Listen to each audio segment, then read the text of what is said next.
His team engages in social and charitable works through a small initiative, Prayas, through winter warmness drives in tribal areas of Maharashtra. With these words, I welcome Shri Pradeep Kapasi, and may I request uh, Kapasi ji to kindly start his deliberation. Yeah, thank you, Mohit. And thank you very much for your kind words of introduction. I also greet, see the office bearers of the study group and my seniors and ladies and gentlemen. It's once again a pleasure to be amongst you to discuss, a few aspects relating to taxation of NBFC. As you would see, throughout the length and breadth of the Income Tax Act, there are very few provisions which are made directly applicable to NBFC. But when you see, when you get into the practice of taxation of NBFC, because of certain RBI pronouncements or the norms, that we usually come across regularly many issues, which concern NBFC. And today my job is to present to you all those issues which are directly or indirectly are applicable in the practice of income tax of NBFC. At the end of the session, if there are some questions remaining or there are some subjects which I have not been able to touch upon, you are most welcome to raise those questions, and time permitting, with the approval of the organizers, we will try to address them. This is with this background, we will straight away, because the time available is little short in my view. So I would start sharing the screen and then, take up the issues.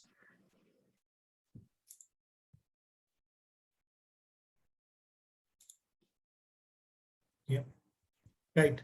I believe that all of you have been able to view the screen. That is the PowerPoint. Yes, sir. Yeah, Mohit, right? Yeah. Yes, sir. Yeah. Yes. See, this is just, we have presented the synopsis. We have tried to distinguish provisions into two classes. One is those which are regular provisions, which are of a great importance in taxation of NBFC. And there are a host of provisions which are primarily, discriminatory. They do not apply to NBFC, but these provisions otherwise make permission or grant reliefs in its practice in relation to banks or public financial companies or such otherwise. And our job would be to address those provisions and suggest that, those who are in the serious practice of NBFC, not only necessarily taxation, to those bodies suggest that, that representations must be made to the government of India to see that, that some concessions are provided in respect of those provisions. So we will take it up at the end. We will begin with the provision of bad debt, which is applicable to all the assessees. Then there is a provision for provision of bad debts, which is a handsome provision, which we will examine. Then there is a provision for transfer to special reserve. Whether it is applicable to NBFC or not, we will see. Then the important thing is recognition of interest income of an NBFC is a relevant provision. We will try to see, because there is a special provision in the form of 43D, which is a recent addition in the Income Tax Act. Then we will deal with interest and gains on bonds. We have variety of bonds, perpetual bonds, deep discount bonds, then zero coupon bonds. And as I understand, that a good part of investment of these companies is made in these bonds, and therefore there would be concerns in understanding these provisions. Then whether investment which is made by NBFC, should it be held as stock in trade or should it be classified as an investment, and the consequences will follow about the with reference to the classification or characterization. Then there is a large issue concerning whether in respect of non-performing asset, when an interest could be said to be taxable. So this is something which we will address. Then there is famous provision 43B, which has different facets. We will try to address them. The next is that then continuing with there is a provision for mark-to-market losses, and in what circumstances such mark-to-market losses would be allowed or would not be allowed. There are specific provisions for this. Then there is an incidental provision of explanation 1 to section 37(1), which applies to all assesses, but which has been singled out for discussion today, just to highlight that this is a provision which in practice of NBFC could be really troublesome. Then as far as rate of tax which is applicable, whether the NBFCs would be eligible for concessional tax of rate of tax or not. Then about MAT, there is one serious issue we will try to address. Then there are usual customary TDS provisions. Then the applicability of 14A and also dim dividend provisions we will try to understand. This should complete our discussion in relation to the regular provisions, and then I have listed all these provisions, and there are about 10 provisions which are discriminatory, and time permitting we shall touch upon each of them. Yeah, the first provision is a provision which is familiar to all of those who are in tax practice, and which is for bad debts. 36(1)(7) does not make a distinction in relation to claim of deduction of bad debt. So therefore, whether you are an NBFC or otherwise, it should not make a difference. But there is an important Supreme Court decision on 36(1)(7) in the context of the NBFC, and that is what we need to take care of. But while we understand the Supreme Court decision, we will touch upon 36(1)(7). What it is, it allows you 100% deduction in respect of bad debts, provided you comply with the conditions of 36(2). And those conditions are twin conditions. One is that the deduction which you are claiming should have been somewhere in the preceding previous year or before the claim of deduction should have been recognized, or part of it should have been recognized as an income. This is a precondition. If you have never shown that debt as an income, then in such case, this provision will not permit you to claim a deduction. The second equally important condition is that this bad debt should be debited to profit and loss account, meaning that it should be written off to the profit and loss account. If these two conditions, which are cumulative conditions, if they are not satisfied, then in such case, I am afraid you will not be able to claim deduction. This, as I said, is nothing new. All of you are competent and aware about this. But that in order to understand now what we are going to discuss, we should keep this in mind. In addition, there is a provision which may be applicable to NBFC or such finance companies, is that there is a deduction which is provided separately on account of provision for bad and doubtful debts, which is not allowed to you and me, but which is allowed to special financial institutions. Now, in such case, whatever deduction you have got, you still have bad debt over and above that provision. That excess deduction would qualify to be deducted under 36(1)(7), which is an important provision or a relief which is granted, which should be kept in mind. Now we come to the Supreme Court decision. Is the prudential norms of the RBI require you to write off, those NPAs, those assets which have been recognized as an NP. This is a mandatory condition under the prudential norm. Now, the issue which has arisen for Supreme Court's consideration was that whether such write-offs should be allowed as a deduction under 36(1)(7) or not. The important thing which we have to note here is that as per the RBI guidelines, if there is a non-performing asset, you will have to write it off as either as a provision or otherwise. Now, whether that would satisfy the conditions of 36(1)(7) or not. The Supreme Court says that accountancy is different. This, which is prudential, following prudential norm, is an accountant's job, but allowing a deduction or not is a taxman's job. And taxman need not necessarily walk into the footsteps of the accountant. So unless you satisfy the conditions of 36(1)(7), in view of Supreme Court's decision, deduction on account of write-off of NPA under prudential norms will not be permissible. So this is lesson number 1, which we will carry home, is that Supreme Court is direct that even if you have written it off in your books of account, if such debts have in the past not been recognized as an income or a part thereof, or what is written off is not a bad debt but is a provision, then in such case, there would not be any deduction. This Supreme Court's decision is a law of land and would apply to all of us. There is something more on this decision which we will take it up while we talk of interest on such NPAs. The next deduction is 36(1)(7)(a), which is in the form of a provision. When you make a provision, the previous one provided a deduction only when you had written it off, and the debt which was written off was a bad debt. As against this is a case wherein a deduction is given for a provision in respect of a bad debt as also a doubtful debt. So therefore, there is a material thin line discussion, the difference between the two. One is a bad debt while the other one is a provision.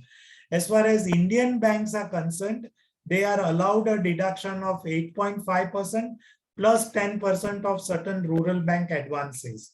But when it comes to NBFC, they do not get a deduction of 8.5% or 10%, but they get a deduction of 5% of the gross total income. And that too, which is before claiming this deduction, which is a kind of a solace. So before claiming this deduction, you have to compute the gross total income and you will be entitled to claim an amount equivalent to 5% of your GTI in respect of a provision which you have made. Important here is that why I like this deduction is that here you are not required to comply with the condition of 36(2). You are not required to comply with condition of 36(2). Unfortunately, 36(2)(5), subclause 5 has taken upon itself to lay down a condition even in respect of 36(1)(7)(a) by calling upon an NBFC to debit this provision compulsorily to profit and loss account. In my professional considered view, this condition is a redundant condition, and in interpreting the provisions of 36(1)(7)(a in isolation, this condition has no role to play. The reason behind it is that if you distinguish these two provisions, 7 and 7(a), 7 starts with subject to provisions of section 36(2). While you see 7(a), it does not so provide that the deduction is subjected to the provisions of 36(2). Howsoever, it is a matter of litigation. If your company permits, if your books of account permit you to write off a provision, then you do so. If you feel that, that such a provision, would affect your valuations, then you may not do so. But in that case, you will have to contest it in the courts of law, stating that provision of clause 5 is an excessive provision and should not be applicable. That is the second thing which we have understood. The next deduction relating to the same category is a deduction which is allowed to a financial corporation which is engaged in providing long-term finance. You could be a long-term finance providing company and you can still be an NBFC. And if you're so doing it, and if you're providing a finance for a period exceeding 5 years or more, then in that such a case, there is a requirement. There is a requirement that if you are transferring 20% of the profits and gains of business or profession to a special reserve, then in such case, you will be eligible for a deduction which will be the lower of three different categories. One is the amount which is actually transferred to such special reserve, or 20% of PGBP, that is the ceiling, or 200% of share capital plus general reserve minus the opening balance, if any, in such special reserve account. So therefore, in cases wherein you are required to provide for a special reserve statutorily, or even otherwise as a corporate governance or as the corporate discipline, if you provide so, then in such a case, even if it is not so statutorily required, I would take a stand that I would be entitled to a deduction subject to the ceilings which are provided. The lowest of the three, I would be able to claim a deduction. Provided, of course, that I was engaged in providing the long-term finance. Then comes a very, recent provision which has been introduced on account of the heated controversy which was generated in relation to the recognition of an interest income relating to certain debts, allowance, advances or loans. So what are the provisions? Let's understand. The first thing which we will appreciate is that 43D overrides all provisions of the Income Tax Act. This is very important. It overrides income recognition, expenditure declaiming provisions. It overrides all such things. And therefore, it overrides, importantly, provisions of Section 28, Section 145, and to my opinion, it will also override the provisions of ICDS. So if there is a conflict between ICDS recognition, especially ICDS 4 and 43D, then in such case 43D will apply. If there is a conflict between method of accounting which required you to recognize interest in a different year, earlier or otherwise, and then in such case provisions of 43D would override even 145. It applies to very limited income. It applies to income by way of interest of only prescribed NBFCs, not all NBFCs. And once again, that interest must be relating to the prescribed category. Two important things you will keep in mind is that not all NBFCs are covered by 43D. Second, not all interest of even such prescribed NBFC is covered, only where it is relating to a prescribed category of bad and doubtful debts. Rule 6A and 6EB.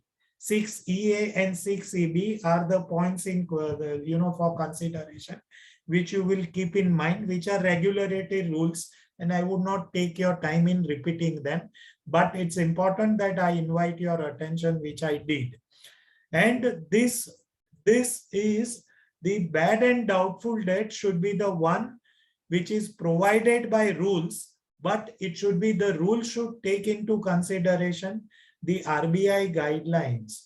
So in cases where rules are overriding RBI guidelines, those rules would not be applicable for the purposes of 43D. And in such category, time permitting, we will discuss this because it's a detailed discussion. In such category, then the RBI guidelines will prevail over the rules, and you therefore may not be required to recognize the interest.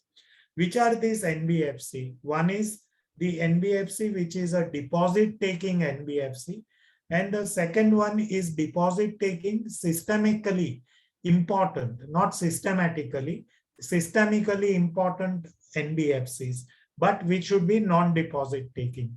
All of these has been defined in section 43B, white clauses E, F, and G. Kindly refer to them.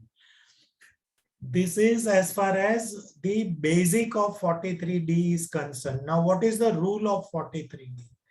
Rule of 43D is that it provides for charging of tax of such interest which we discussed about general just now. If your interest is the one which is covered by what we discussed, then in such case, in the year in which you credit such interest to the profit and loss account, in the year in which you credit such interest to profit and loss account, that is the year of chargeability. No other year. No other year. If you do not credit, 43D does not apply to you. But if you credit and if you still wish to exclude it in computing your total income in your returned income, then in that case, that is something which is not acceptable. Before introduction of 43D, there was a controversy whether, an interest which is credited to profit and loss account, if it is not really accruing or is not representing a real income, can in such cases such an income be taxed? And the courts were consistently holding that such an income which has not accrued, even if it was credited, could not have been taxed. To do away with this, the government does not appreciate that if you have credited to P&L account, then in such case, why would you defer the taxation? So therefore, if for some norms, under some guidelines, if you are required to recognize interest, or even under ICDS, and if you have credited to profit and loss account, then in such case, this would be applicable. Now, few interesting issues arise out of the practice of 43D. So we will try to address each of them. The first one is year of actual receipt. Now, for some reason, if in an year prior to the year of debit to credit to the profit and loss account, if you have actually received interest, but you have not credited the profit and loss account, as I said, under the ordinary provisions of Income Tax Act, this interest receipt should have been taxed. Howsoever, because 43D overrides the provisions of all other provisions of Income Tax Act, year of taxability would not be the year of receipt. Year of taxability would be would only be the year in which it has been credited to profit and loss account. The second is impact of section 41. Now, if you would see that 41(1) is a dimming provision, which provides that in certain circumstances, a write back of an income, write back of an expenditure would be treated as taxable income. Now, 41 is also a provision which is overridden by 43D. So 41, again, in my considered view, will have no teeth to bite, and therefore there will be no taxation qua 41. It will be only qua 43D. This was the second thing. The third is that, for some reason, it is possible that, yes, that the interest income of an NBFC might be taxable under the head income from other sources. Now, in such cases, you would agree with me that 43D has no role to play. 43D will have no role to play because 43D operates within the four corners of the profits and gains of business and profession. So it applies to section 28 to 44DD. When you compute your income under chapter 4D, then only this provision would apply. So again, one would take a view that for some reason, in a case where the income is taxable, under the head income from house property, then in such case, even where you have credited the profit and loss account, there would not be any liability to be taxed as per 43D. Next is that, it would be correct on my part to hold that when interest income is otherwise a capital receipt and not a revenue receipt, then in such case also, it would not be recognized as an income. Provisions of 43D should not apply. In my considered view, 43D is applicable in respect of such an interest which otherwise is in the nature of a revenue income. If it is a capital receipt, it should not apply. Lastly, in cases, even if it is of a revenue nature, according to certain accounting practices, instead of crediting it to profit and loss account, if it is credited to some asset, a cost of asset or an asset under construction, then in such case, it will go on to reduce the cost of construction or the cost of asset. And in such view also, 43D should not have an application. Ladies and gentlemen, these are very important aspects of the practice of 43D, that it is not that 43D overrides all such situation. What it overrides is the provisions of Income Tax Act and not such situations under which income was never taxable. Then in respect of Ind AS permits you to defer interest provided you are a bank assessee. In cases of bank, certain provisions of Ind AS permits you to defer such interest. But in case of NBFC, there is no such permission. This is just for records that we are noting that there is a difference between Ind AS as is applicable to banks and as is applicable to the NBFCs. The next important topic which we are taking up is that NBFC, which is in the practice of granting loans, advances, or intercorporate deposits, at some point of time, if such debts have become an NPA, and because of that, the NBFC has not received any interest, and as per guidance, as per 45Q of the RBI Act, you are not permitted to recognize the interest in respect of NPA once the NPA is not received for a period exceeding 6 months. Then by virtue of 45Q, you are prohibited, statutory prohibited by RBI Act, prohibited to recognize the interest. Howsoever, in contrast to this, Para 8.1 of ICDS 4. Para 8.1 of ICDS 4 requires you to recognize interest on the passage of time at the specified rate which was agreed. And there is no exception in Para 1 for NBFC NPAs, interest on NPAs of NBFC.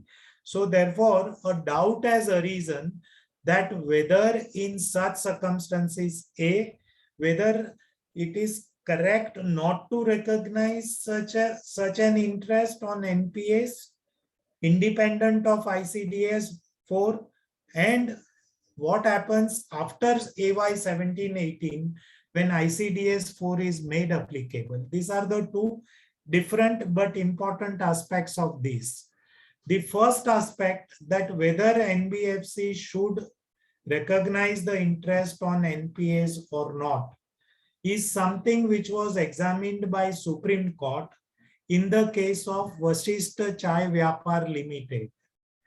After examining the entire law, the provisions of prudential norms, provisions of RBI Act, and in particular Section 45, Supreme Court came to a conclusion that such interest did not represent the real income of the assessee. And in that view of the matter, that interest could not have been taxed. In this case, in Vasishtha Chai Vyapar's case, the AO had made a substantial amount of addition on account of this interest which was not offered for taxation by the assessee. Supreme Court, after examining the implication of the earlier decision in the case of Southern Technologies, which again was in relation to NPS, distinguished that judgment by stating that in Southern Technologies case, what the issue was the deduction of NPA itself, while in Chai Vyapar's case, the issue was interest on NPA. I hope that I am making the distinction very clear for all of you to understand. So therefore, Supreme Court states that yes, that such an interest is not required to be recognized or to be taxed. Now the $1,000,000 question is whether ICDS 4 after its introduction has made any change or not. In particular, para 8.1, which does not recognize NPAs or interest on NPAs, which recognizes only bad debts. Now, in such cases, the important aspect which one has to understand is that Delhi High Court, while examining the implication of para 8.1 of ICDS 4, said that it is well within the powers of the board to provide for para 8.1, and nothing has been brought by the contestants before the court to hold that 8.1 was not constitutional and was not in accordance of the provisions of section 145. So para 8.1 would state there. It will require you to recognize income in return of income on the basis of passage of time. That is, on the basis of time, you will have to provide at the rate which is agreed rate. Howsoever, it is the same decision also provided that ICDS 4 or any other ICDS cannot override the provisions of Income Tax Act and the decisions of the courts. In this background, one would take a view that the Supreme Court decision in Vasishtha Chai Vyapar Limited's case will continue to hold and govern the taxation of such interest, meaning thereby that only when such an interest is likely to be received or such an interest is already received, not otherwise, such an interest would be taxed. So this Southern Technologies decision, though it was examined, the court very clearly held that that decision has no application to interest. Then the next issue we will consider in the same breath is that there are two circulars, 599 and 665, when you are holding your securities as an investment or when you are holding it as stock in trade. Circular number 6110 withdrew the circular number 599. 599 had provided that where securities were held as stock in trade under the normal provisions of the Income Tax Act, the income of such a business would be computed. And this was the right position. However, by 6110, circular 599 was withdrawn. And because of that, a doubt had arisen that in such cases, when securities were held as stock in trade, how the business income would be computed. Fortunately, the better senses prevailed in 1993, and a new circular was introduced, was issued. That is circular number 665 dated 5th October 1993, which once again restored the position, stating that when you are holding a security as a stock in trade, if there are mark-to-market losses on account of its valuation, such losses will be allowed as a deduction. There are some provisions now introduced in Income Tax Act. We shall look into those provisions a little later on. However, the important take home is that when you are holding securities as stock in trade, And when you are about to compute your income under the head PGBP, then in such cases, your losses, if any, will be governed and will be computed by applying the regular accounting principles, by applying the regular generally accepted accounting principles. And such losses will, if so provided, would be eligible for deduction. Next in line is deduction of an interest expenses. Now this again is a new provision. This again is a new provision. It is an express statutory provision which very clearly shouts from the rooftop that you will get deduction of interest of an NBFC only in certain specified circumstances. So now what is the provision? Let's understand it very clearly. Just because an interest is due and payable, just because it is debited to profit and loss account, just because it is otherwise allowable under the provisions of 36(1) of the Income Tax Act, even where you satisfy all three norms, you may not still get a deduction unless you satisfy the provisions of 43B. And what are these provisions? They override all other provisions of Income Tax Act. We have already discussed this.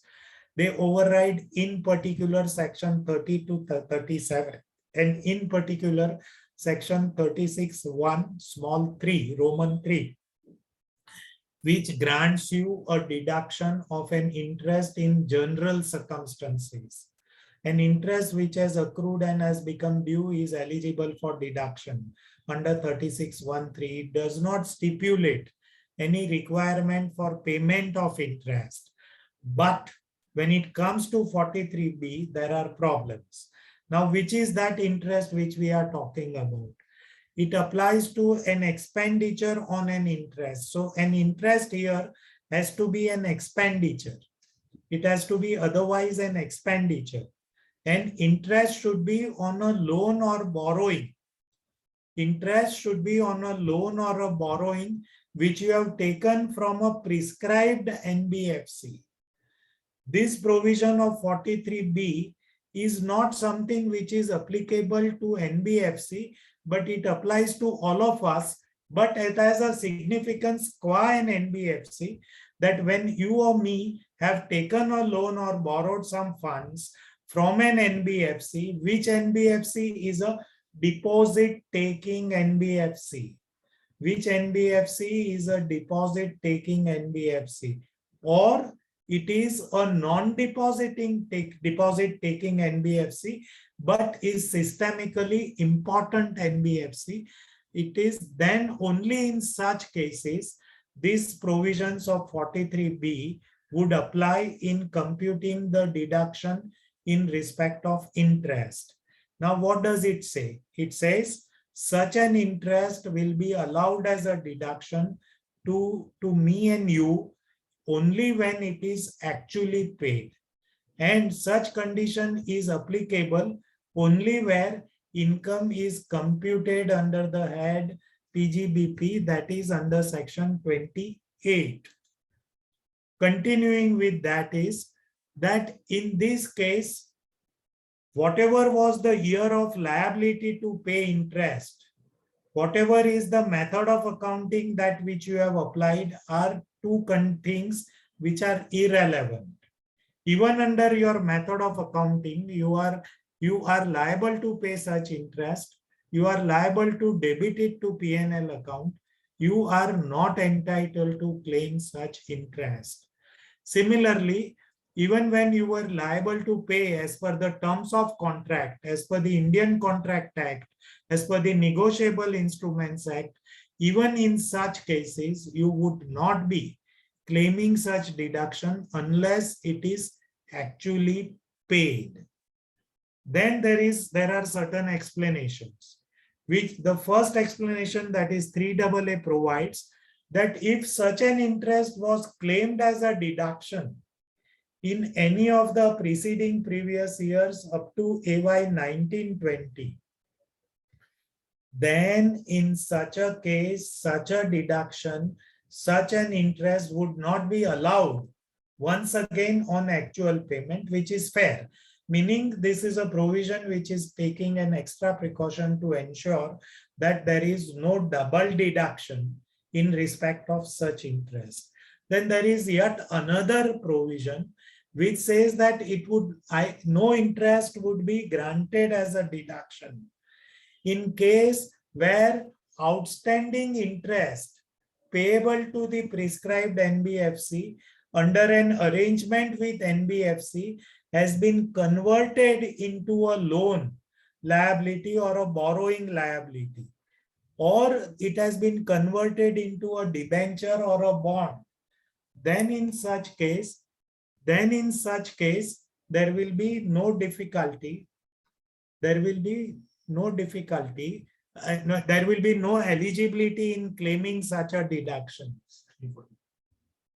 Okay. No, you will not get such a deduction. Then there is explanation 4E, 4F, and 4G, which defines what is a deposit taking NBFC, what is a non-depositing taking NBFC, which is systemically important, and what is an NBFC itself. Then continuing with this, there are few issues which arise in practice of 43B. What are they? This 43B applies to a case of a loan or a borrowing. The issue which we have to examine is that when I have taken an advance from an NBFC in the course of business, which is liable to interest, then in such case, whether 43B would apply or not. In my considered view, 43B would not apply in cases where the interest is payable on account of an advance, which is neither a loan or which is not a borrowing, but it is an advance. So in such cases, interest will be deductible as per provisions of 36(1)(3) on accrual and or on debit to profit and loss account. The second is that in cases where provisions of section 38, that provisions of 38 to section 40A are not applicable. In particular, 40A. 40A provides, while in certain provisions, that that if you make certain payments in cash, then in such case, amount exceeding the prescribed limit would not be allowed as a deduction. Or it would not, or there is a 40 small a 1A, which provides that if you have not deducted tax at source, then in such case, deduction would not be allowed of 30% of the payment of the deduction. All these provisions, in my respectful opinion, would not apply when you are claiming a deduction under section 43B on account of actual payment, because it has the gumption to override all other provisions. It had not saved. Had it saved the applications of all these provisions, they would have surely applied. But because it has not saved the application, then in such case, in my respectful and considered view, these provisions will have no teeth to bite. Interest, what is paid actually, whether after deducting tax at source or not, whether in cash or otherwise, by check, all these provisions will not have any application in claiming deduction of such an interest on account of overriding provisions of 43B. Then there is a peculiar thing about 43B, that while defining the disallowance, while providing that I will allow you the deduction only on actual payment, it is providing that interest should be payable in accordance with the terms and conditions of agreement. It is only such interest that can be disallowed or that can be allowed only on actual payment. Now, if some interest is payable, but which is not in accordance with terms and conditions of agreement, it is rather is in violation of terms and conditions, then in such case, there is a possibility, subject to litigation, of course, there is a possibility that yes, such an interest will also not be hit by the provisions of section 43B. Carrying further is interest payable in kind. Interest payable in kind. 43B talks about any sum payable. If it is actually paid, then in such case it should be applicable and it will be allowed as a deduction only.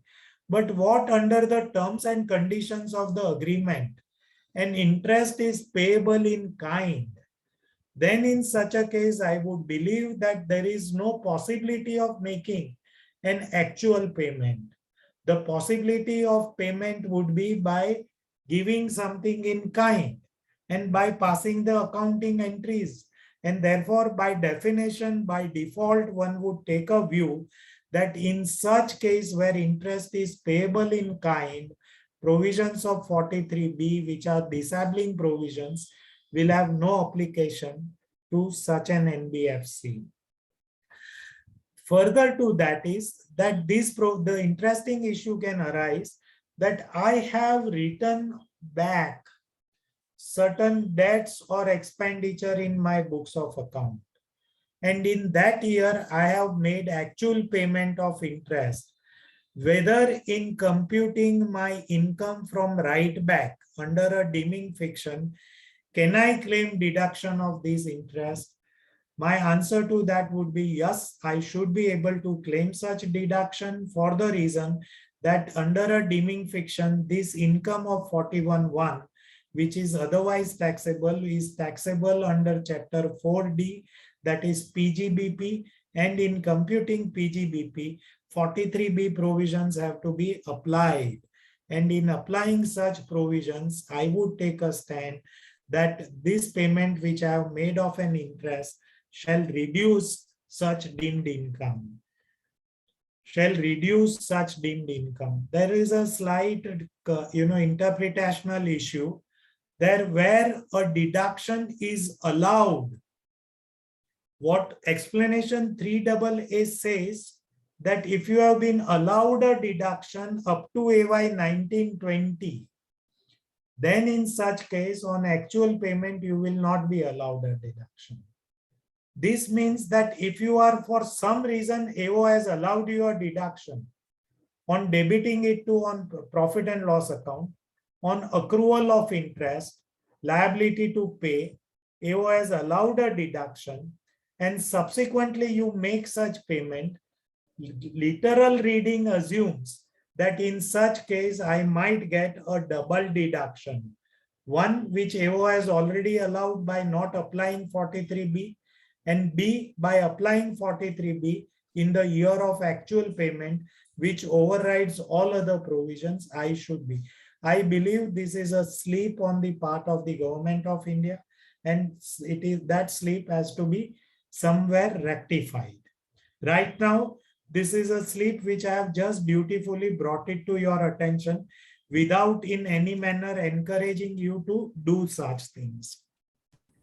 Then this is a new provision which is in the form of 36(1) Roman 18, and which provides that if there is a mark-to-market losses which is applicable also to NBFCs, this provision applies to all assessees but has special significance for NBFCs. And that is what it says is that in case of mark-to-market losses, you should normally get a deduction. There are a host of Supreme Court decisions that if such losses are to be accounted as per the generally accepted accounting principles or with reference to a specific accounting standard or under a statute, under any other statute, then in such case, such losses are allowed as a deduction. That this is what is Supreme Court in Rotok Control and many other decisions have said. But after introduction of ICDS specifically provides that mark-to-market losses pertaining to the ICDS 8 would be allowed as a deduction. So if mark-to-market losses are allowable as a deduction under any of the provisions of ICDS, then only such losses would be allowed. And this is what is now statutarized by 36(1)(18). Because of Chamber of Tax Consultants decision, there was a doubt that when there is a Supreme Court decision, even if ICDS does not allow you a deduction, can you still claim a deduction or not? And the simple answer was yes, I would be able to claim such deduction. Howsoever, after introduction of 36(1)(18), you will not be able to claim this, and which is now statutorily made clear by express provisions of 48(13). 36(1)(18) grants you a deduction for losses. 48(13) takes away the deduction where such losses are not as per ICDS. Keep this in mind, please.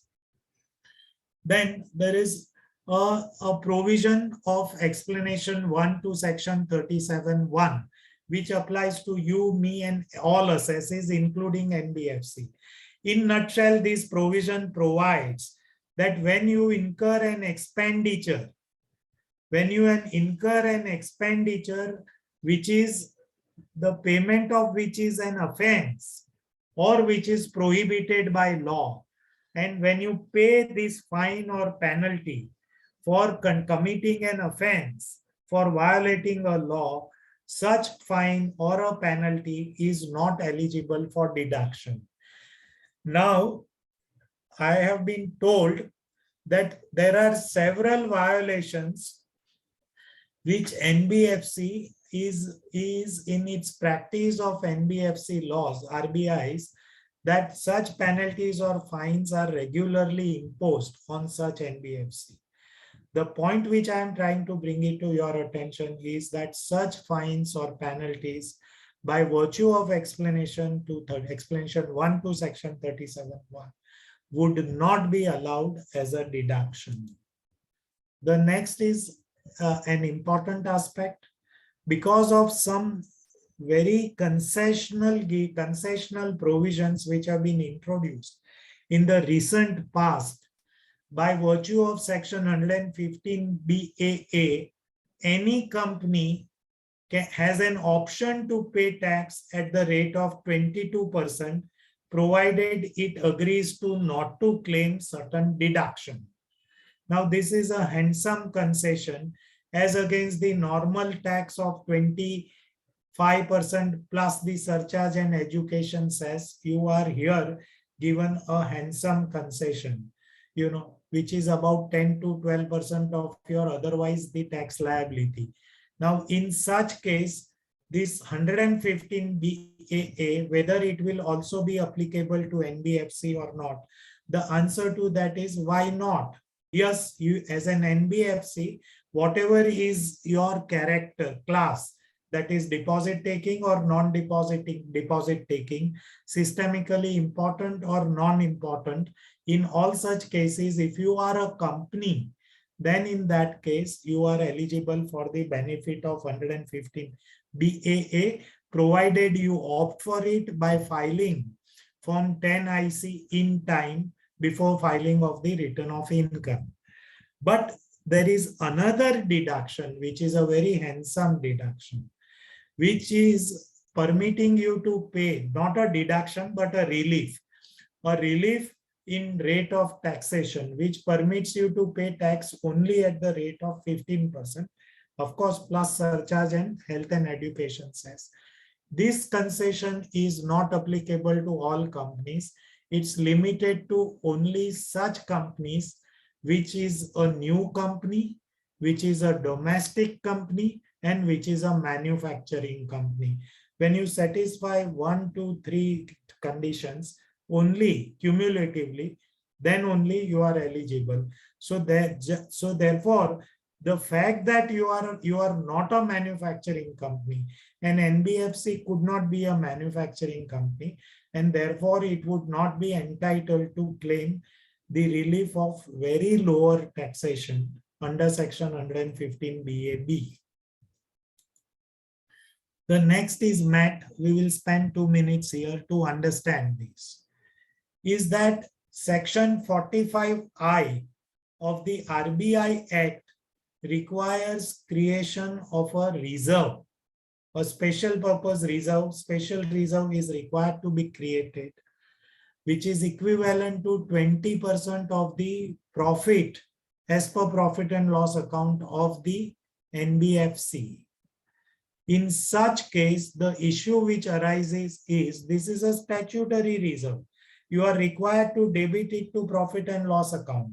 The issue which arises for consideration is whether in computing the book profit for the purposes of levy of minimum alternative tax under section 115 JB of the Income Tax Act, whether this reserve which you have created will be added back to the book profit, and therefore it will make the NBFC liable to pay higher MAT on NBFC's profit.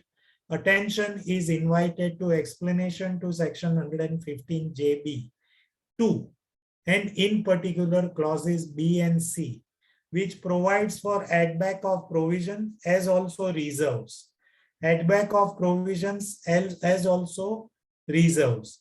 So in such cases, even if the reserve created was a statutory reserve, even if the reserve was utilized for its purpose, even in such case, debiting it to P&L account will not permit you to claim a deduction and pay lower minimum alternative tax.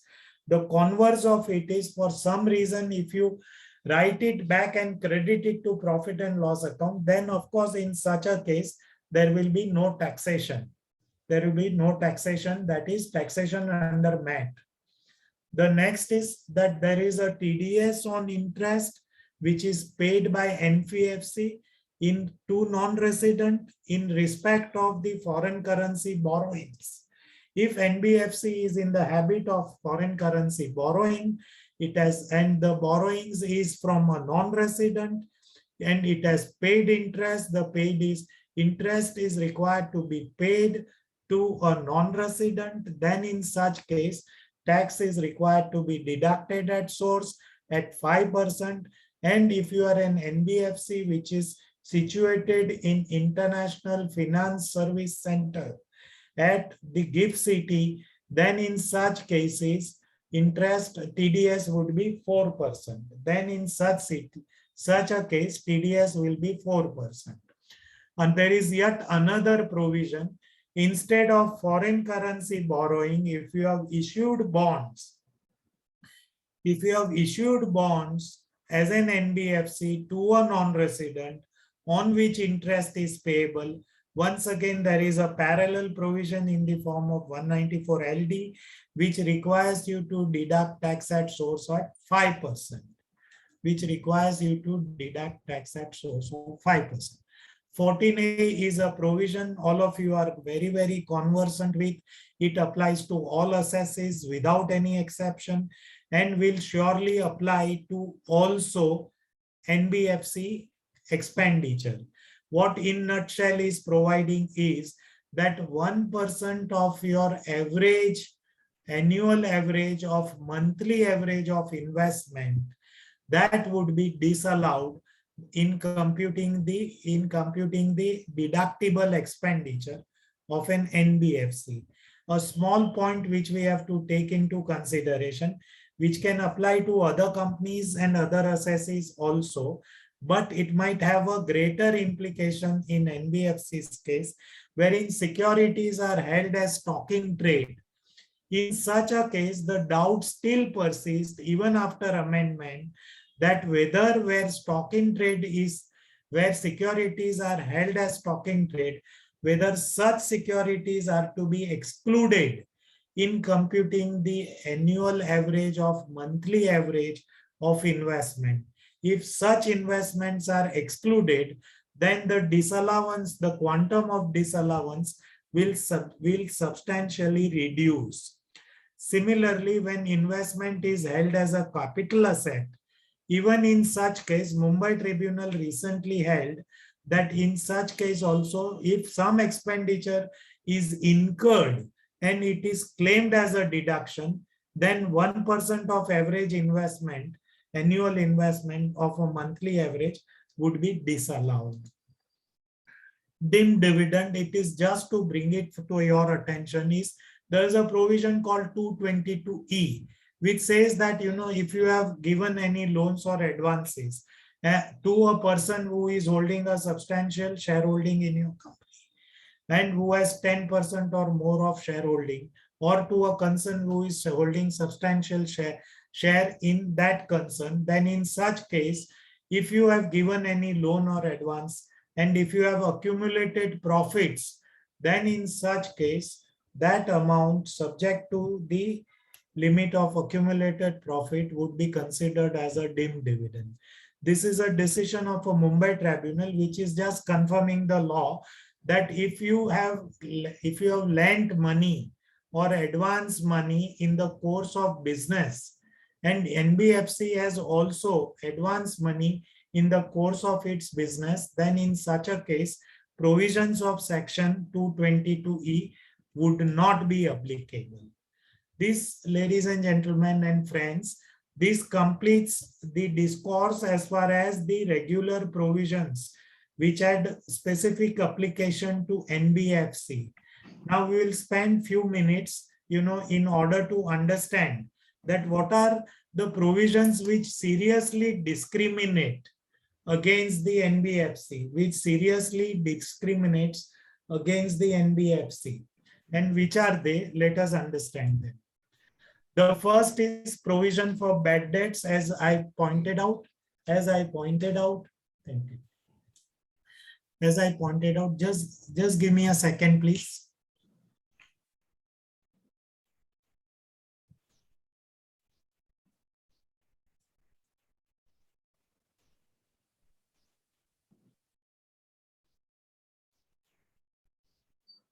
(36)(1)(7)(a) permits you a deduction, a handsome deduction in respect of NBFC up to 5% of its gross total income. Up to 5% of gross total income. The discrimination which I am trying to point out against you, this provision we have already discussed, so I am not repeating the important aspects. The discrimination here is that when it is banks, Indian banks, they get a deduction of as high as 8.5%. And when it is in relation to rural advances which have turned bad, for which you are making a provision, then in such a case you get a deduction up to 10% of your GTI. While in case of NBFC, there is 5%. As I have understood over a period of time, that NBFC also is discharging an important function of disbursing funds and reaching to the lowest strata and into the innermost part of this country. So therefore, there is no reason to not permit them, or at least no reason to discriminate them against Indian banks. So this is something which a strong representation should be made with proper evidences and data to make out a case that for NBFCs, which is a risk-bearing and which is a risk-taking entity, a greater deduction should be given. A greater percentage of deduction should be given. So this is something which we have to keep in mind. The next point is that, even in respect of 36(1)(8), it's only when you are an NBFC which is in the business of providing long-term finance that you'd get a deduction for a special reserve. But in all other cases of NBFC, you do not get this. I would hold that even in cases of companies which is providing long-term finance, if they are otherwise creating an adequate reserve. And why are you creating reserve? The reserve is created in order to ensure that in future, if there are losses, those reserves will hold you in good stead, in the forthcoming years against the possible losses. So such a reserve, if otherwise created, it should be allowed. And why should it be restricted to the companies which are providing long-term finance? it should be allowed to all companies which are eligible to provide any kinds of finance.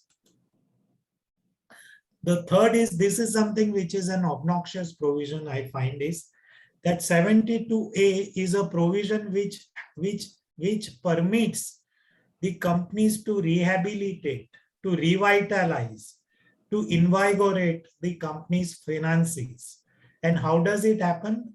By mergers or demergers. With that, when a company is shelved into two parts, or when a company is merging with yet another company, the other company will take over the business of a loss-making company, provided it is given some benefit in form of saving of taxation. This is something which is realized by the government of India long back, since more than 30 years, that this provision of 72A is around.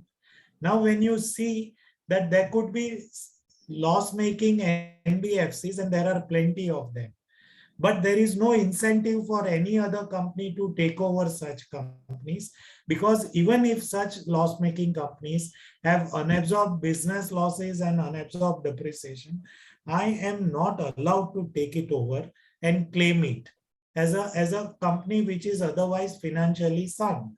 So therefore, I would believe that a similar permission should be given in section 72A, when an NBFC which has unabsorbed business losses or depreciation, if it merges with another NBFC which is a profit-making company, or even with any other company, what is the harm, as long as the business of NBFC, which is otherwise a condition for a period of 3 years or 5 years, you have to continue. If you satisfy these conditions, NBFC should be allowed. And this is one provision which should really revitalize the sick NBFCs. Then similar difficulty arises in relation to the purchase and sale of shares. Now this is affecting good number of NBFCs. If you are in business of the purchase and sale of shares, and if you have made losses, such losses, even if they are in respect of delivery-based transactions, such losses under a deeming fiction of explanation to section 73 are treated as speculation losses and are not allowed to be set off against other business income. Why such a discrimination? Because explanation exempts from its operation, from its application to a company which is engaged in the business of banking. If you are in the business of banking, it is you are not hit by explanation. So therefore, in such cases, if an NBFC is in business of dealing in shares, this is a provision which is creating trouble. So therefore, my submission would be that a strong representation should be made. There are, of course, a few decisions of tribunal, which I would believe that, may not be laying down correct law, but they have been holding that, that explanation to section 73 does not apply to an NBFC which is dealing in shares, whose main business is that of granting loans and advances. So not much turns in favor of those decisions. The better thing is, let government clarify these aspects. The interest on educational loan. When you pay interest on a loan which you have taken, when you have taken from a financial institution or a charitable institution, such an interest, if you are an individual or an HUF, such an interest is allowed as a deduction. But if you have taken a loan from NBFC for the purposes of pursuing the education, in pursuit of education, such an interest is not allowable as a deduction. I am conscious of several NBFCs which is promoting education at a concessional rate of interest. Why should such interest not be allowed as a deduction? And why should it incentivize a person from going to an NBFC and instead go to a financial institution or an approved charitable institution? please make a representation. Similarly, in transfer pricing provisions, there is a provision of thin capitalization. When interest is paid in addition to certain, at a rate which is in addition, which is in excess of the prescribed rate, or which is 30% of EBITDA, then in such case, such an interest is disallowable. Such as interest is disallowable.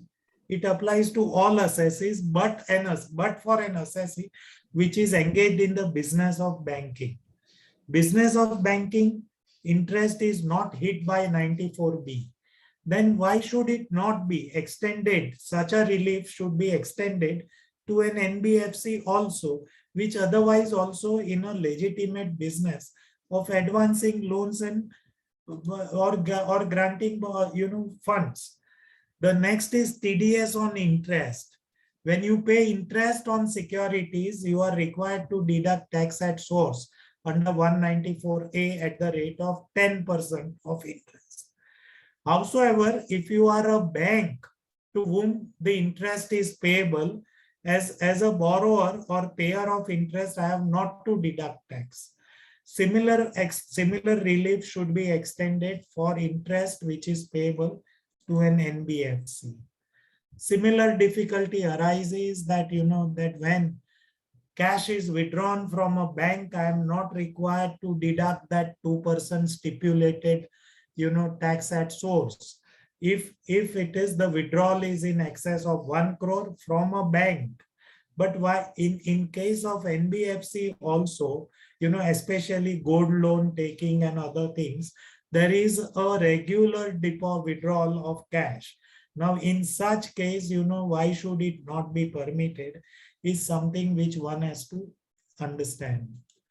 Then, in respect of senior citizen, recently a provision has been introduced in 2021, which provides that if you are in receipt of interest from bank and receipt of pension, and a pension is deposited in the same bank account, and if you are in receipt of interest, then in such case, you are not required to file.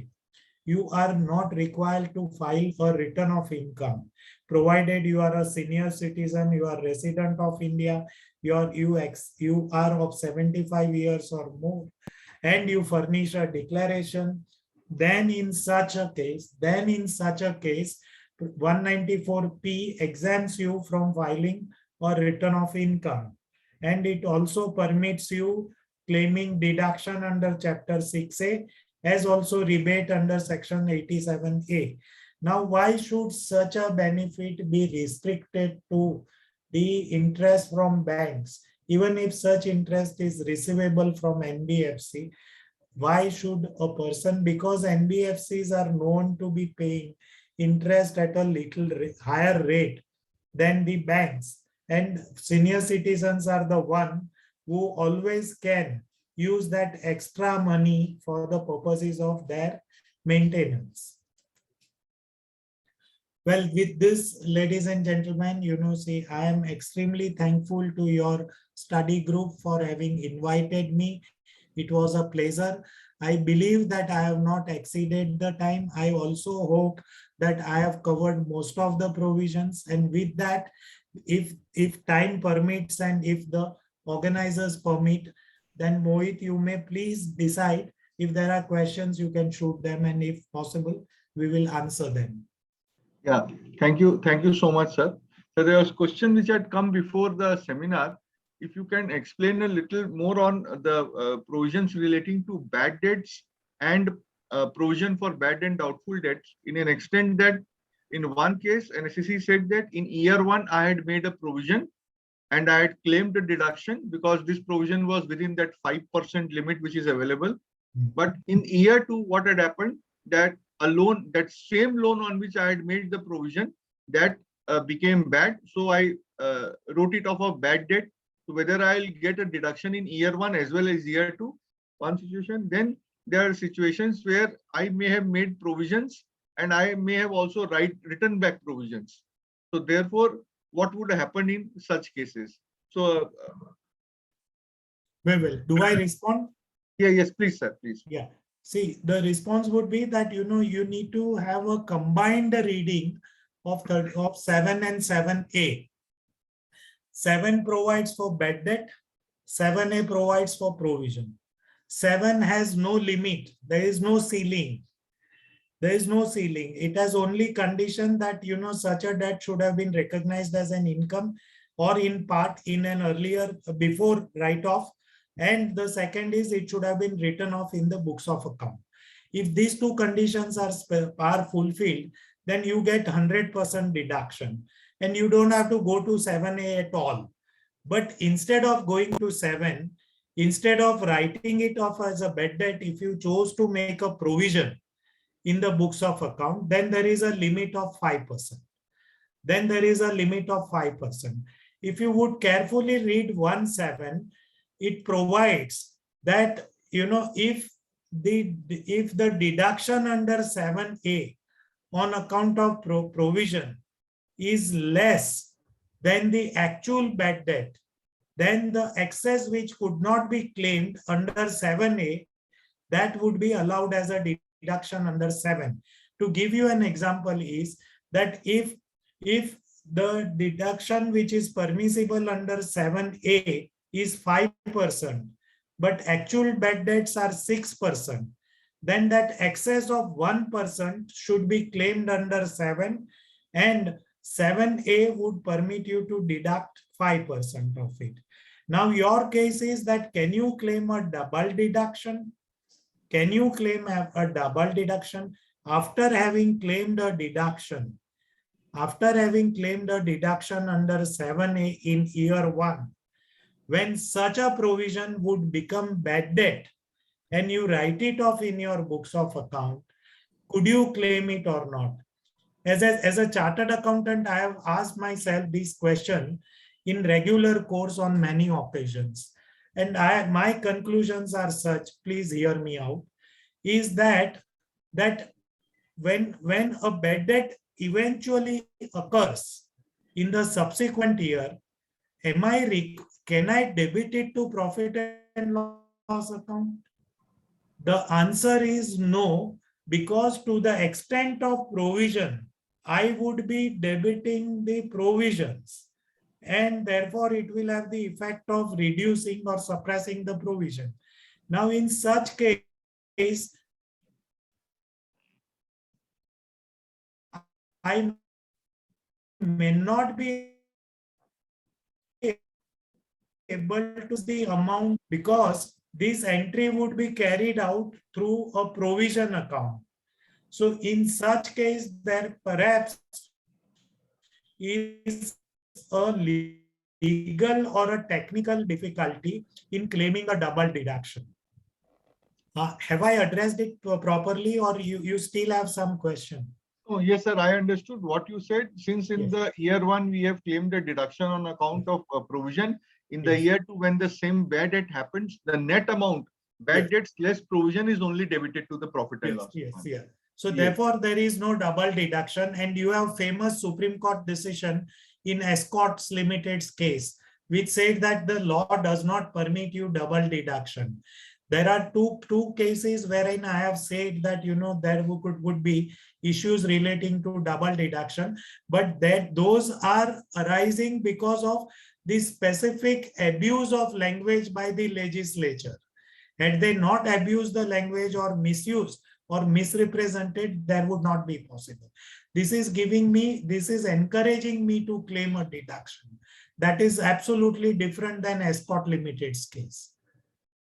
One more question in continuation of this. Say, for example, an SSC had a profit of, say, 100 crores. It made a provision of 5 crores. And it is allowable to the extent of 5%, 5 crores. So it claimed a deduction of 5 crores. Now, in year 2, what happened? Not only this 5 crores was reversed, because the accounts turned standard, good accounts. So it reversed this 5 crores plus some other provisions which were made earlier but not claimed. That was also reversed. So there was a reversal of 15 crores, say, in year 2. 5 crores which was claimed as deduction in 1 year, which was reversed, and earlier also 10 crores provisions were made, but they were never claimed as deduction. because that did not fit in the 5%. So that 15 crores was reversed in year two. Yeah, So what will be the taxability in year two? Whether yeah, sure. It is interesting, and that is why that is one of the reasons that in a discussion of NBFC, why did I also single out the provisions of section 41(1). 41(1), if you would see carefully read, that 41(1) provides that if there is a write back of an expenditure in respect of which a deduction was allowed in the preceding previous years, then in such a case, to the extent of that amount written back in the books of account, condition is it should be written back in the books of account. To that extent, it would be considered as a deemed income of the year of write back. This is one. So my answer to your question would be that to the extent of first 5 crores of rupees, which has been allowed as a deduction under a specific provision of an income tax act, namely 36(1)(7)(a), this 5 crore would become a deemed income and would be taxed in the year of write back, crediting the profit and loss account. As far as 10 crores are concerned, even when you write it back, Supreme Court says something which has never been allowed as a deduction. And recently, if some citation is required, Mahindra and Mahindra's case, recently it is holding that something which has not been allowed as a deduction, then in such a case, it can never be brought to tax. It can never be, a write back cannot be brought. It does not become an income. And a write back of provision otherwise also under the real income theory, I'm not in the business of writing back provisions, isn't it? Right? No. So right. How could one ever think of taxing this? Anyone who is thinking is either it is absurd or is not properly balanced. That's the way. But yes. Just to sir, this point, my query is here is you said 41(1) an expenditure claimed now returned back. Obviously, if you have claimed an expenditure in the year of write back, you have to pay tax. Yes. But can we say that provision which I made is an expenditure? Sorry? Can we say that for purpose of 41(1), like a loss expenditure claim, whether provision can be said to be an expenditure because we are claiming under 36? I did guess this, that that I am inviting trouble, but I would still take a stand that yes, that that the deductions which are permissible are in sections 30 to 38 of the Income Tax Act. This is the way I would look at it. Like, I agree with you as a chartered accountant that a provision is not an expenditure, but it nonetheless is a provision for an expenditure. But assuming that we keep aside the expenditure aspect out, it still is a deduction. And 41(1) also covers a deduction also. And in that view of the matter, a deduction or even an allowance, even an allowance is covered by 41. That's Sir, one last question is on 14A.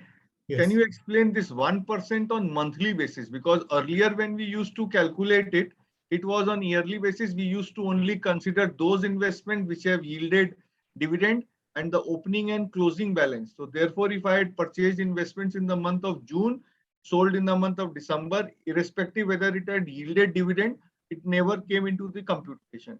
Now on monthly basis, when it is set, so do I need to take the dividend for the respective months, and then only those shares which are there for which there is an opening and closing balance in that particular month only I will consider that? Okay, this is very challenging, but we'll try to take the challenge. One is, let me tell you that see 14A, in the last 10 years, if you see the cases which have reached the tribunals and courts, it is at number 1 in litigation. Around 14A is the highest, and all of us tax practitioners are thriving on 14A. So because see, every second appeal or every appeal has a 14A issue. So when 14A was being diluted from provisions of 8D to 2 and to 3, which was getting very complex, and then when it was being diluted to just 1%, there was a fear. The grapevine is that all tax practitioners represented to the finance minister कि बाबा इतना भी relief मत दे दो करके. So save something for litigation. So what you have found out is very true. My answer to that is that that in decide what courts are saying is that if you have not received any exempt income from an investment, then in such case, that investment should be excluded from the threshold of calculating this is. Howsoever, if you have received some income, may not be in a particular month, but if you have received income over the year through in any one of the months, I would take a view that the investment pertaining to such an income should be considered in computing the monthly average also. For the reason that, Mohit, you may keep in mind, is that, this is a court-given concession. The statute does not permit you to exclude this or that. It is the court which has interpreted 14A in a manner that if there is no income, then such an expenditure. See, 14A as it is provided, what it says is if you have incurred any expenditure for earning an exempt income, whether you have actually earned an income or not is not material. And please appreciate that special bench had already held so. Delhi special bench had held in case of CAMI investment that whether you have received income or not is not material. But the High Court and the Supreme Court negated this by coming to the rescue of the taxpayer by saying कि जब आपको income ही नहीं मिला है, even though you have incurred an expenditure, it should not be disallowed. Now it is, that I would believe that, see that if there is an oxygen line or a lifeline which is given to you, we should not use it too much. Otherwise, some court is likely to hold that this is not correct. So therefore, I would take a view, agar income hai, to monthly average may be le lo. In all 12 months. Maybe le lo. For all 12 months. For all 12 months. That's the way I would look at it. Okay. Any more questions? Friends, if you have any more questions, you can raise your hands or put the questions in the chat box or directly to sir.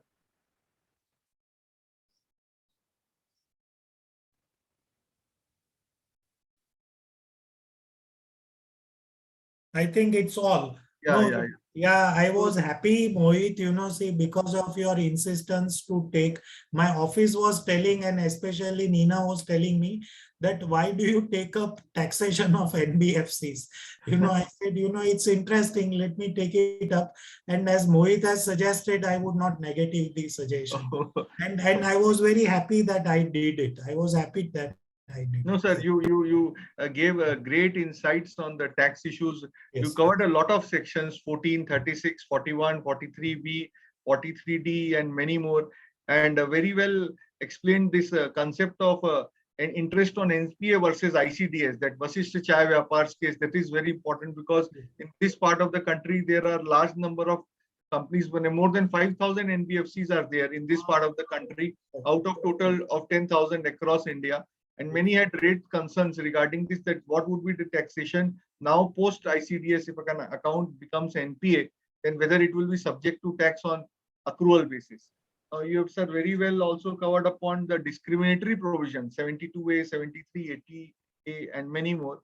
So thank you so much, sir. Thank you for the great insights, and thank you for sharing your valuable time and for this association. And we would look forward to, sir, hearing you again. And as my screen sharing, sir, आपका screen share off है because I am unable to share my screen. No, I can visual. I can see you. I believe you can see me.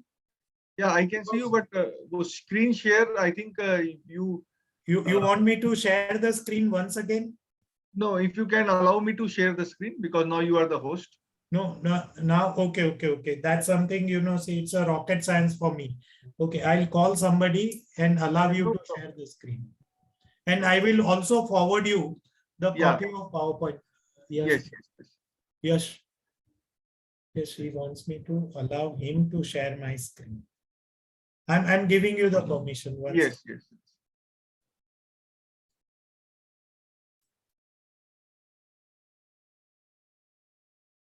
He needs a permission.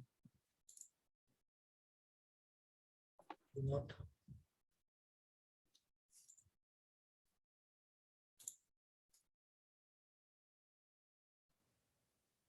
No. Mohit, आप हमको host बना सकते हैं? I think Mohit, it some seems technical issue. Yeah. Sometime. Okay, no problem. Sir, we'll say we'll send your e-memento. Actually, I was Yes. trying to hand over in e-memento to you electronically, but we will send you by mail, sir. Thank you so much.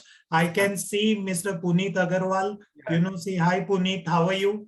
Good, no? Namaste. Yes. I'm very good, sir. Yes, I'm yes. very- I have Namaskar, heard sir. you.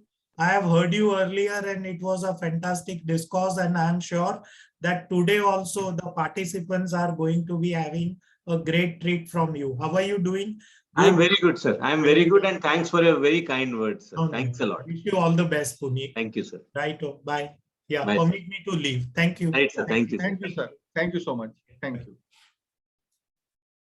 Yeah, friends, we now come to the second part of our discussion for today on tax GST aspect of NBFC, and we have a very eminent advocate, Mr. Puneet Agarwal, who is having 16 years of experience in providing tax and legal services, and he is the founding partner of ALA Legal, a firm based in Delhi, which is specializing in corporate and commercial litigation, tax litigation, and advising services. He has extensive knowledge on the subject and has successfully handled and represented various matters on indirect taxes as well as direct taxes. He has also represented highly contested RBI, SEBI, and CIRP matters and worked for multiple industry segments, including Indian and foreign nationals, foreign multinationals, PSUs, and Fortune 500 companies.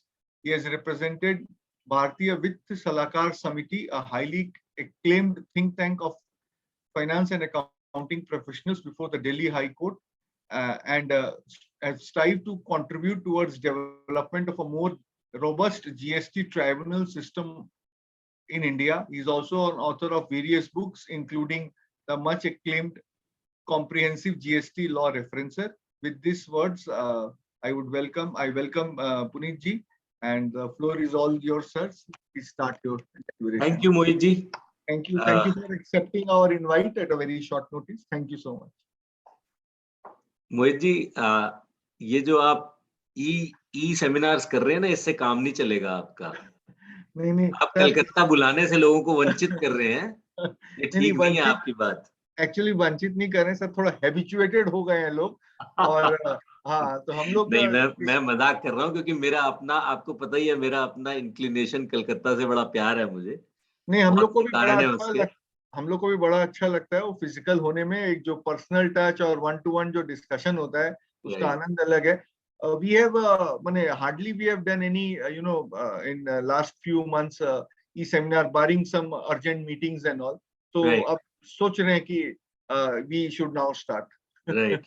चलिए, ये तो मैं सबसे पहले तो मैं आप सबको मुबारकबाद देना चाहूंगा स्टडी सर्कल की, आपने इतना अच्छा टॉपिक सोचा। एक्चुअली एनबीएफसी मतलब आप लोगों के तो आपने बड़ा बढ़िया डेटा भी दिया अभी कि इस पार्ट ऑफ द वर्ल्ड में 5000 आउट ऑफ 10,000, तो 50% एनबीएफसी तो आपके उधर हो ही गए। तो मुझे ऐसा लगता है कि एनबीएफसी अपने आप में एक बड़ा ही वास्ट सब्जेक्ट है, और एनबीएफसी में कोई भी डिस्कशन जो है उसको कितनी भी डेप्थ तक किया जा सकता है।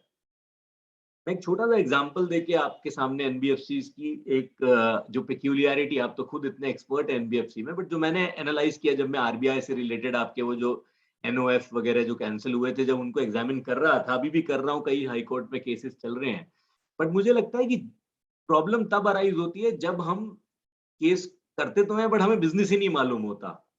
जब मैंने साल में 2 साल 4 साल से हम इन केसेस को कर रहे हैं, हम सब ये सब अपना मेरे ख्याल से 2018 में शुरू हुआ था ये सारा, नाउ वी आर इन 22।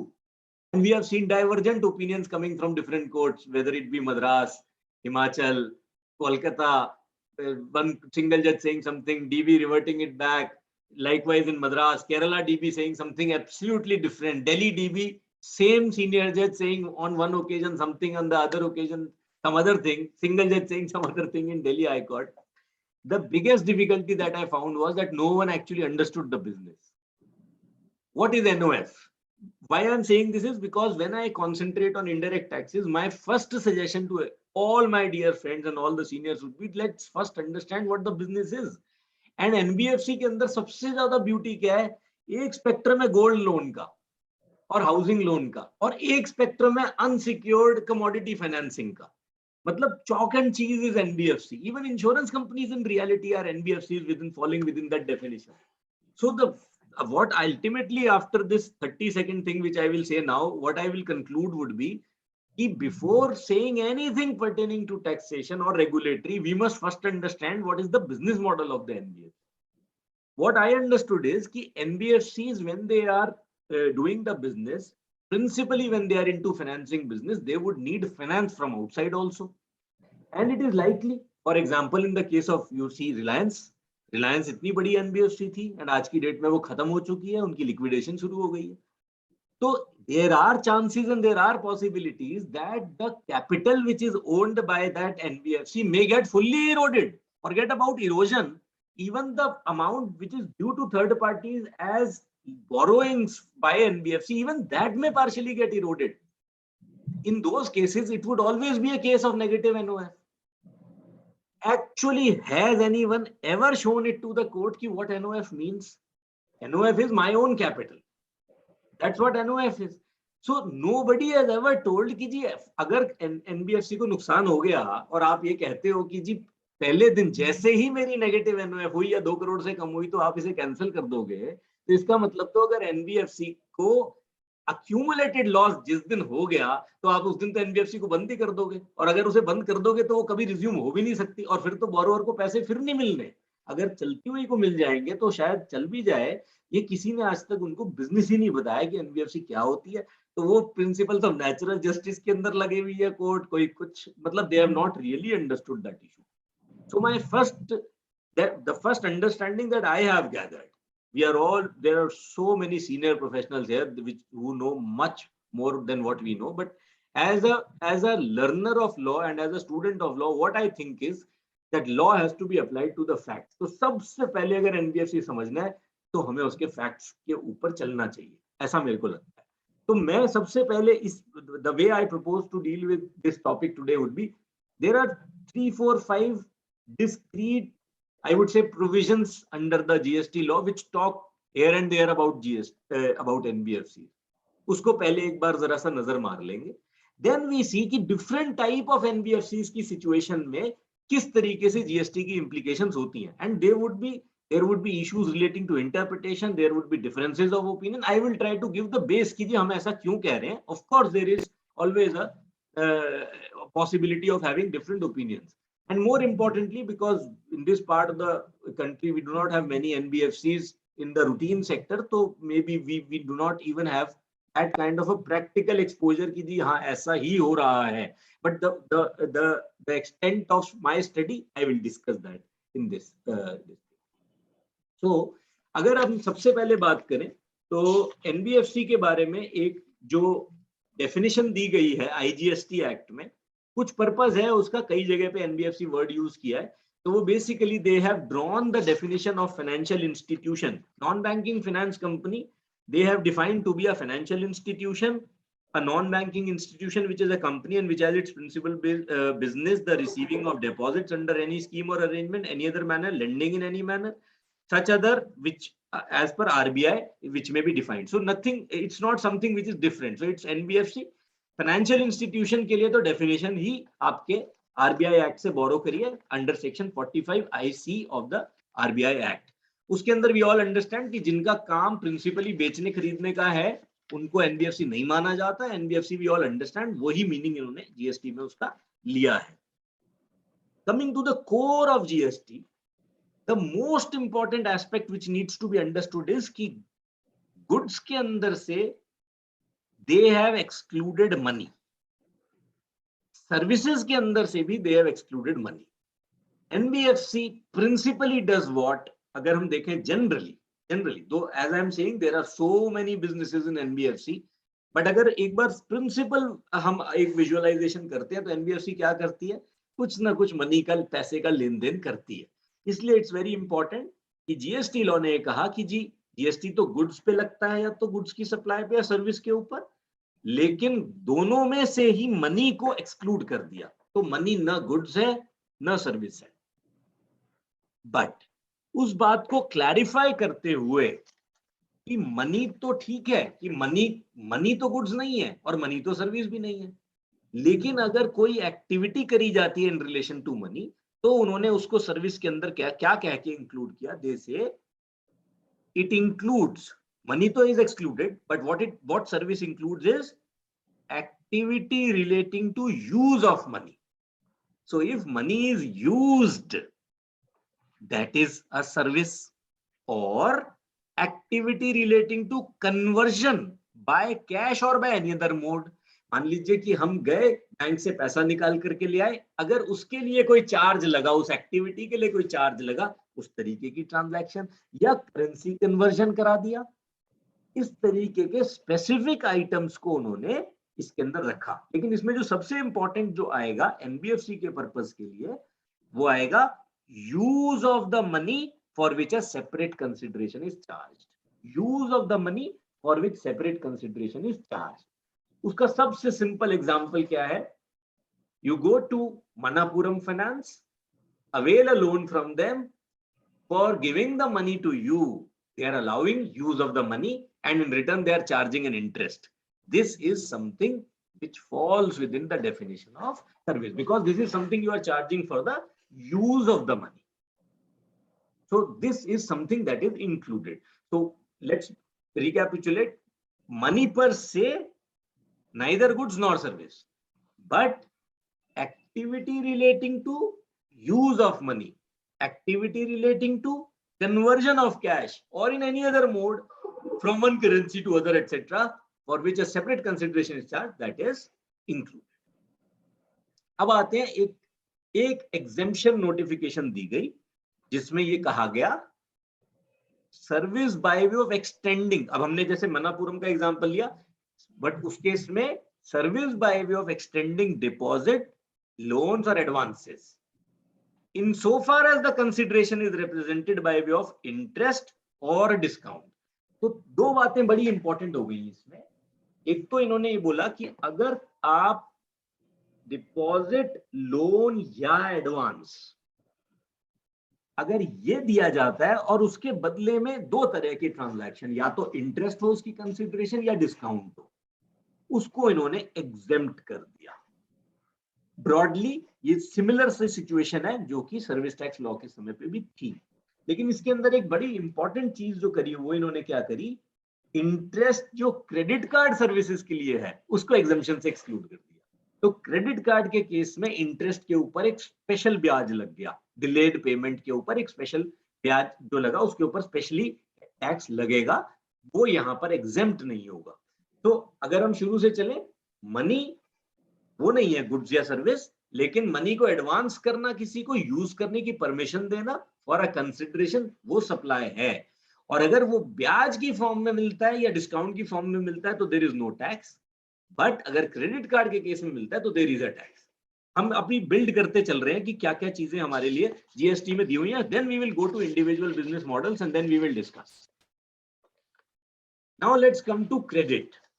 अब जब हमने ये देखा कि एनबीएफसीज के केस में अगर एक बहुत बड़ा इंपॉर्टेंट हिस्सा है इंटरेस्ट की इनकम, तो इंटरेस्ट तो एग्जेम्प्ट हो गया if it is pertaining to deposit, loan और एडवांस, तो वो एग्जेम्प्ट हो गया।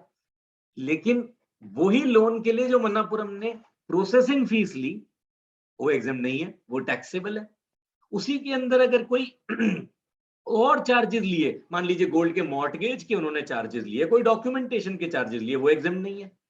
तो अब इसका मतलब क्या हुआ कि जो मेरे खर्चे हैं, मनापुरम ने ऑफिस बना रखा है, प्रोफेशनल्स की हेल्प लेते हैं और तमाम दुनिया भर के जो इनपुट्स हैं जिनका क्रेडिट आता है, वो तो पूरे बिजनेस के लिए कॉमन हो गए, बिकॉज वही पैसा लोन में दिया जा रहा है जिसका part of the consideration is taxable, part is exempt.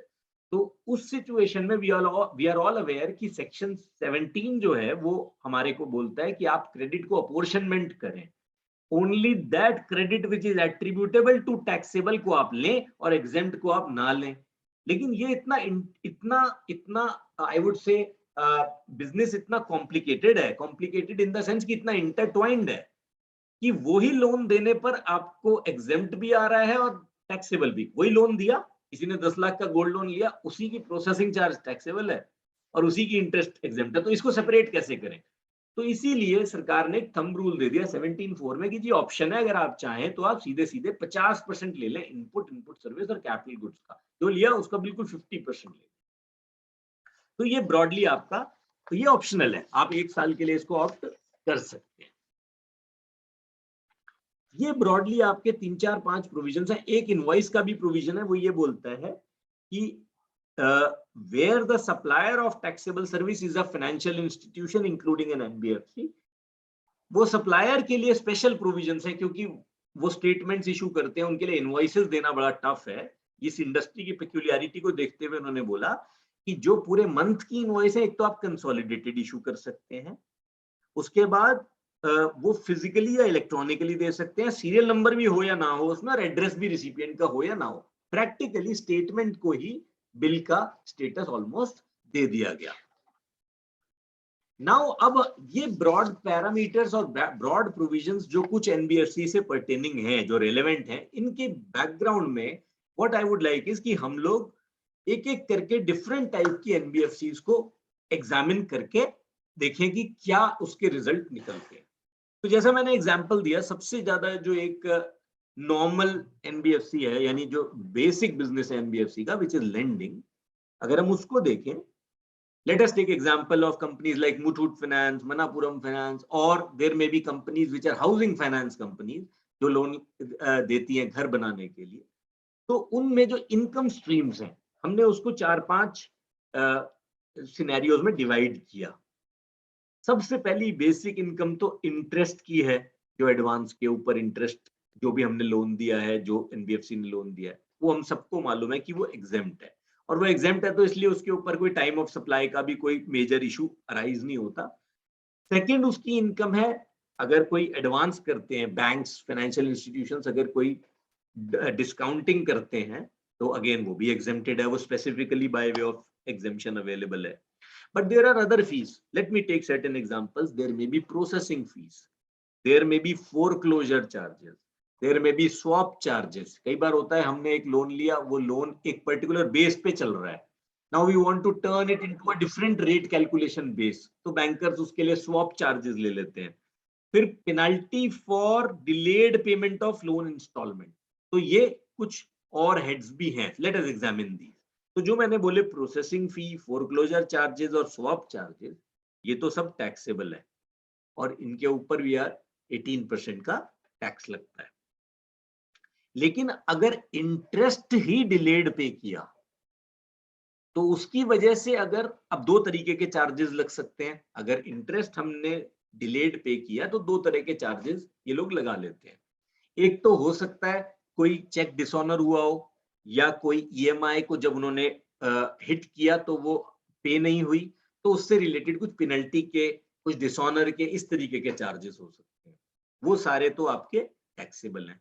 लेकिन अगर डिले के कारण कोई पीनल इंटरेस्ट देना पड़ता है, कोई एडिशनल इंटरेस्ट देना पड़ता है, जनरली जब आप लोन एग्रीमेंट्स को देखेंगे तो you will find that invariably से कि जी अगर आपने डिले कर दी तो ये जो इंटरेस्ट के रेट है ये 3% एक्स्ट्रा लग जाएगा, आपको 5% एक्स्ट्रा लग जाएगा, depending upon what is built in the contract. वो तो इंटरेस्ट ही है, और इंटरेस्ट की जो डेफिनेशन है नोटिफिकेशन, वो बड़ी वाइड है, वो कहती है बाय व्हाटएवर नेम कॉल्ड।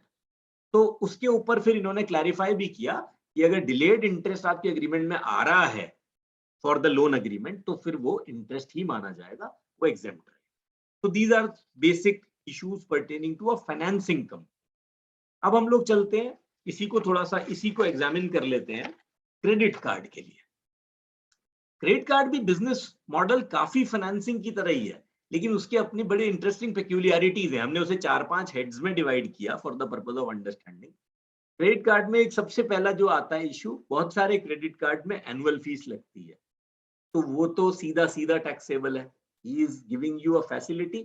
और अगर आप वो डेफिनेशन भी देखेंगे तो वहां पर लिखा हुआ है एग्जेम्पशन के केस में, दे आर सेइंग कि अगर आप जो आप इंटरेस्ट की जो बात है, जो आप चार्जेस कलेक्ट कर रहे हैं, वो मैंने आपको बताया कि जो सर्विस की डेफिनेशन है उसके अंदर आ रहा है क्लियरली कि अगर आप कोई भी सर्विस देते हैं in respect of that transaction, money is not included, but उसको मेक अवेलेबल कराने के लिए अगर कोई चार्जेस है तो वो एक्सक्लूडेड नहीं है। तो वो आपका सबसे पहला तो हो गया एनुअल फीस। दूसरा हो गया, आप क्रेडिट कार्ड से कोई भी क्या करता है, a user goes and swaps the credit card.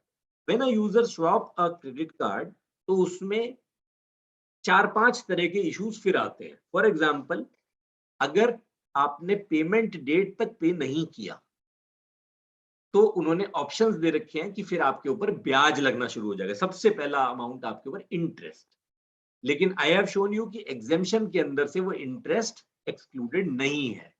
And we have also seen कि यूज ऑफ मनी, अगर आप यूज ऑफ मनी के लिए कोई कंसिडरेशन देते हैं तो वो सप्लाई ऑफ सर्विस है। Therefore interest on credit card is also liable to tax. Likewise delay के ऊपर इंटरेस्ट के अगर पीनल इंटरेस्ट है, that is also liable to service tax if it is pertaining to credit card. Late payment charges तो finance companies के लिए भी taxable थे, वो एग्जेम्प्ट थे ही नहीं, क्रेडिट कार्ड में भी एग्जेम्प्ट नहीं है। तो क्रेडिट कार्ड में आपके अगर पेमेंट को लेके कोई भी कंसिडरेशन करी कि जी I have swiped the credit card, use the money and relating to that any payment that is made, everything is taxable. उसके अलावा किस तरह की ट्रांजैक्शंस हो सकती हैं क्रेडिट कार्ड में? एक ट्राइपार्टाइट ट्रांजैक्शंस बड़ी चल रही हैं। आप गए, आपने एप्पल के फोन खरीदने के लिए उसमें लिखा होगा कि एचडीएफसी बैंक से अगर आप खरीदते हैं तो आप आज अपनी इंटरेस्ट फ्री ईएमआई ले लीजिए। तो then the question would be कि जी वो एचडीएफसी बैंक को क्या मिला इंटरेस्ट फ्री पैसा देके? तो the answer lies in the fact कि there is already an arrangement between the vendor and HDFC bank, whereby HDFC bank को इस ट्रांजैक्शन को करने के लिए वेंडर कुछ पेमेंट कर देता है। It's a very matlab, I would say it's a business model which is like a win-win situation, and many companies are earning huge sums of money by that. It is something like a buy now pay later. तो इसमें सबका फायदा है, customer ज्यादा purchase कर पाता है, उसको ब्याज नहीं लगता, फाइनेंस कंपनी को इनकम मिल जाती है क्योंकि वो सेलर से कुछ अमाउंट उसके लिए अपफ्रंट कलेक्ट कर लेता है, और जो सेलर है उसकी सेल्स बढ़ जाती है, उसको ऑपरेटिंग लीवरेज भी मिल जाती है और उसको अपफ्रंट पेमेंट आ जाती है, तो उसकी सेल भी बढ़ी, अपफ्रंट पेमेंट भी आ गई। सो देयरफॉर इस ट्रांजैक्शन के अंदर क्रेडिट कार्ड कंपनी को जो सेलर से मिला, जो वेंडर से मिला, जिसने एप्पल का फोन बेचा है और जिसको क्रेडिट कार्ड कंपनी ने पेमेंट दी है, वो वाली जो ट्रांजैक्शन है वो इंटरेस्ट की नेचर में तो नहीं है, ना वो कोई लोन का डिस्काउंट है, क्योंकि उसने तो कोई लोन लिया ही नहीं है, ना कोई उसके लिए एडवांस है, वो उसके लिए तो वो सेल है और सेल की कंसिडरेशन है। So I think that amount should be liable to GST. तो वो ट्रांजैक्शन जीएसटी, और उसका ऑफ कोर्स अगर वो उसके ऊपर ट्रांजैक्शन के ऊपर जीएसटी लगेगा तो it again has no problem, because it's a B transaction और बायर को उसका क्रेडिट मिल जाएगा। अब आते हैं कि इसी के अंदर अगर ये बाय नाउ पे लेटर की जो ट्रांजैक्शन है, अगर इसके अंदर क्रेडिट कार्ड कंपनी, देखिए एक बड़ा इंटरेस्टिंग इसके अंदर डिफरेंस मैं आपको हाईलाइट करूंगा, अगर ये बाय नाउ पे लेटर वाली ट्रांजैक्शन के अंदर क्रेडिट कार्ड कंपनी इन्वॉल्व है तो उसके प्रोसेसिंग चार्जेस के ऊपर भी टैक्स लगेगा। अगर उसमें एक ऑप्शन ये भी होता है कि आपने 6 महीने की बजाय 1 साल की ईएमआई करा ली, अगर 6 महीने में हो सकता है कि vendor is giving you a scheme कि it is interest free and vendor is bearing, but अगर 1 साल तक जा रही है तो वो वेंडर इज नॉट बियरिंग, और तब buyer has to bear the interest. तो वो क्योंकि क्रेडिट कार्ड का इंटरेस्ट है तो it becomes taxable. Late payment charges हो गए, वो तो सारे टैक्सेबल थे ही। तो क्रेडिट कार्ड के केस में I think credit card companies are not on a level playing field. एक एग्जांपल और लेते हैं, फिर then we will discuss this वाला, ये वाला एस्पेक्ट, क्योंकि ये एक बड़ा इंटरेस्टिंग बिजनेस एस्पेक्ट है कि उनको इससे काफी नुकसान हो सकता है, बिकॉज वो भी इसको बिजनेस को तो सेम ही तरीके से कर रहे हैं जो नॉन कार्ड भी है। So for example, now let me take example of BNPL in case of consumer financing. we all know companies like Bajaj Finance. What do? A customer goes to a shop, he wants to buy a mobile phone, he wants to avail a financing, तो वो दुकानदार से बोलेगा विजय sales से कि भैया मेरे को इसको फाइनेंस करवाना है. तो विजय सेल्स वाला वहां बजाज फाइनेंस का एक बंदा बैठा है, he will direct him, वो डेटा वेटा अपना चेक करेगा, within 2-5 minutes he will tell कि जी this customer is eligible for financing. तो होगा क्या कि सेम ट्रांजैक्शन है, 6 महीने के लिए इंटरेस्ट फ्री परचेज मिली है, बजाज फाइनेंस ने उसको फाइनेंस कर दिया, कस्टमर को वो 50,000 की चीज 50 में ही मिली है, उसने कोई एडिशनल कॉस्ट नहीं करी, लेकिन Bajaj finance is charging some amount from the vendor for doing this financing transaction. अगर यही चीज क्रेडिट कार्ड से हो रही थी, the difference was in that case the amount of delayed payment. अगर उसके अंदर मैंने आपको एग्जांपल दिया कि 6 महीने का मान लीजिए है, उसमें कोई इंटरेस्ट नहीं लगा तो फिर ठीक है, बायर को कोई लगा ही नहीं. लेकिन अगर वो 1 साल की ट्रांजैक्शन है और उसके अंदर Bajaj finance is charging some financing charges from the customer, in that case that interest will not be taxable because it's a financing transaction. But अगर वही काम क्रेडिट कार्ड के थ्रू हुआ तो वो टैक्सेबल हो जाएगा. तो यहाँ पर आई थिंक थोड़ा सा एक I don't know what is the reason कि क्रेडिट कार्ड के इंटरेस्ट को क्यों बाहर रखा गया. वैसे भी क्रेडिट कार्ड का इंटरेस्ट इतना हाई होता है, ऐसे में उनके इंटरेस्ट को और ज्यादा एग्जेम्प्ट ना करके टैक्स करना, वो कोई बहुत ज्यादा उसका रीजन नजर नहीं आता. सो ये एक आपका सो हमने फाइनेंस के बाद हमने क्रेडिट कार्ड कंपनीज को एग्जामिन किया. Then we have now examined the buy now pay later, जो कंज्यूमर फाइनेंसिंग का मॉडल है, उसको भी हमने ब्रॉडली डिस्कस कर लिया. उसके अंदर वो सेम फाइनेंस कंपनी की तरह ही है, दैट वी हैव डिस्कस्ड. और ये सारी कंपनीज जो हैं, अब हम इसी के ऊपर अप्लाई कर सकते हैं कि we have taken example of Manappuram, we have taken example of these gold loans of Muthoot. There are examples. I have taken example of Bajaj Finance. All these, what they are doing is they may be getting some finance charges which is not taxable, exempt. Not taxable कहना गलत है, exempt हो गया जो interest है. और जो उनका processing charges है या जो वो vendor से charge कर रहे हैं, that is all liable to GST. So again, so the question which I was trying to formulate जब हम provision discuss कर रहे थे 17 का, now these are the situations where these people will have difficulty in finding out कि कितना credit इनका taxable से related है और कितना इनका credit exempt से related है. तो इसीलिए इन्हीं को इस तरह की situation से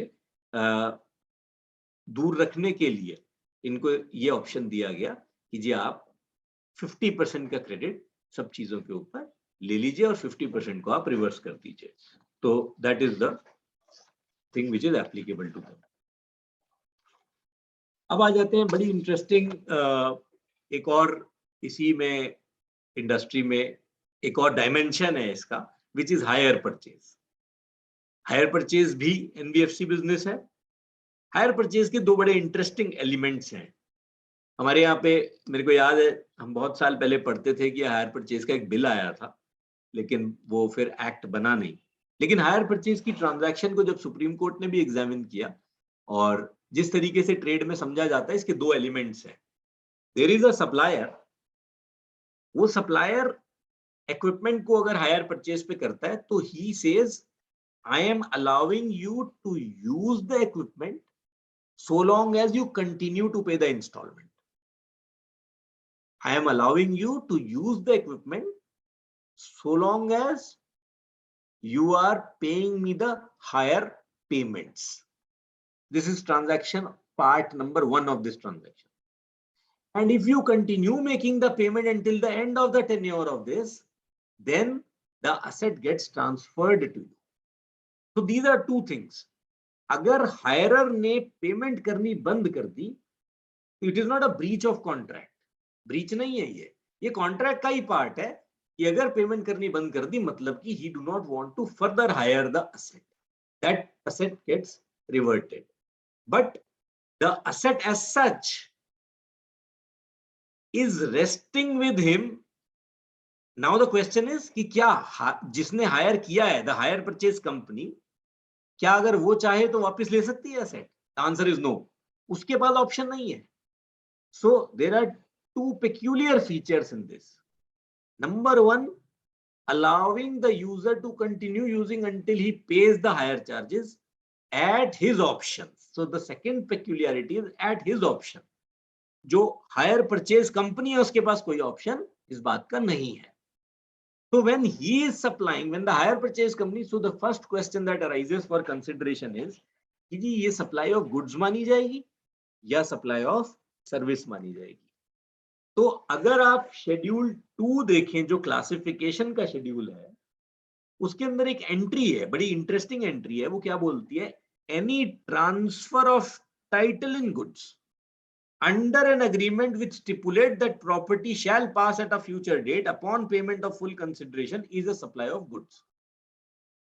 तो ये जो एंट्री बात करती है, मैं इसे 3 पार्ट्स में डिवाइड करता हूं. This entry is talking about transfer of title in goods. Number 1, under an agreement which stipulates that property shall pass at a future date upon payment of full consideration. लेकिन अगर आप देखें तो ये जो एंट्री है, अगर हम इसको हायर परचेज की कंडीशंस के साथ, हायर परचेज की टर्म्स के साथ अगर हम इसको मैच करें तो इसमें डिफरेंस है. हायर परचेज का agreement is not only an agreement saying कि जी the property gets transferred on a particular date if you make payment.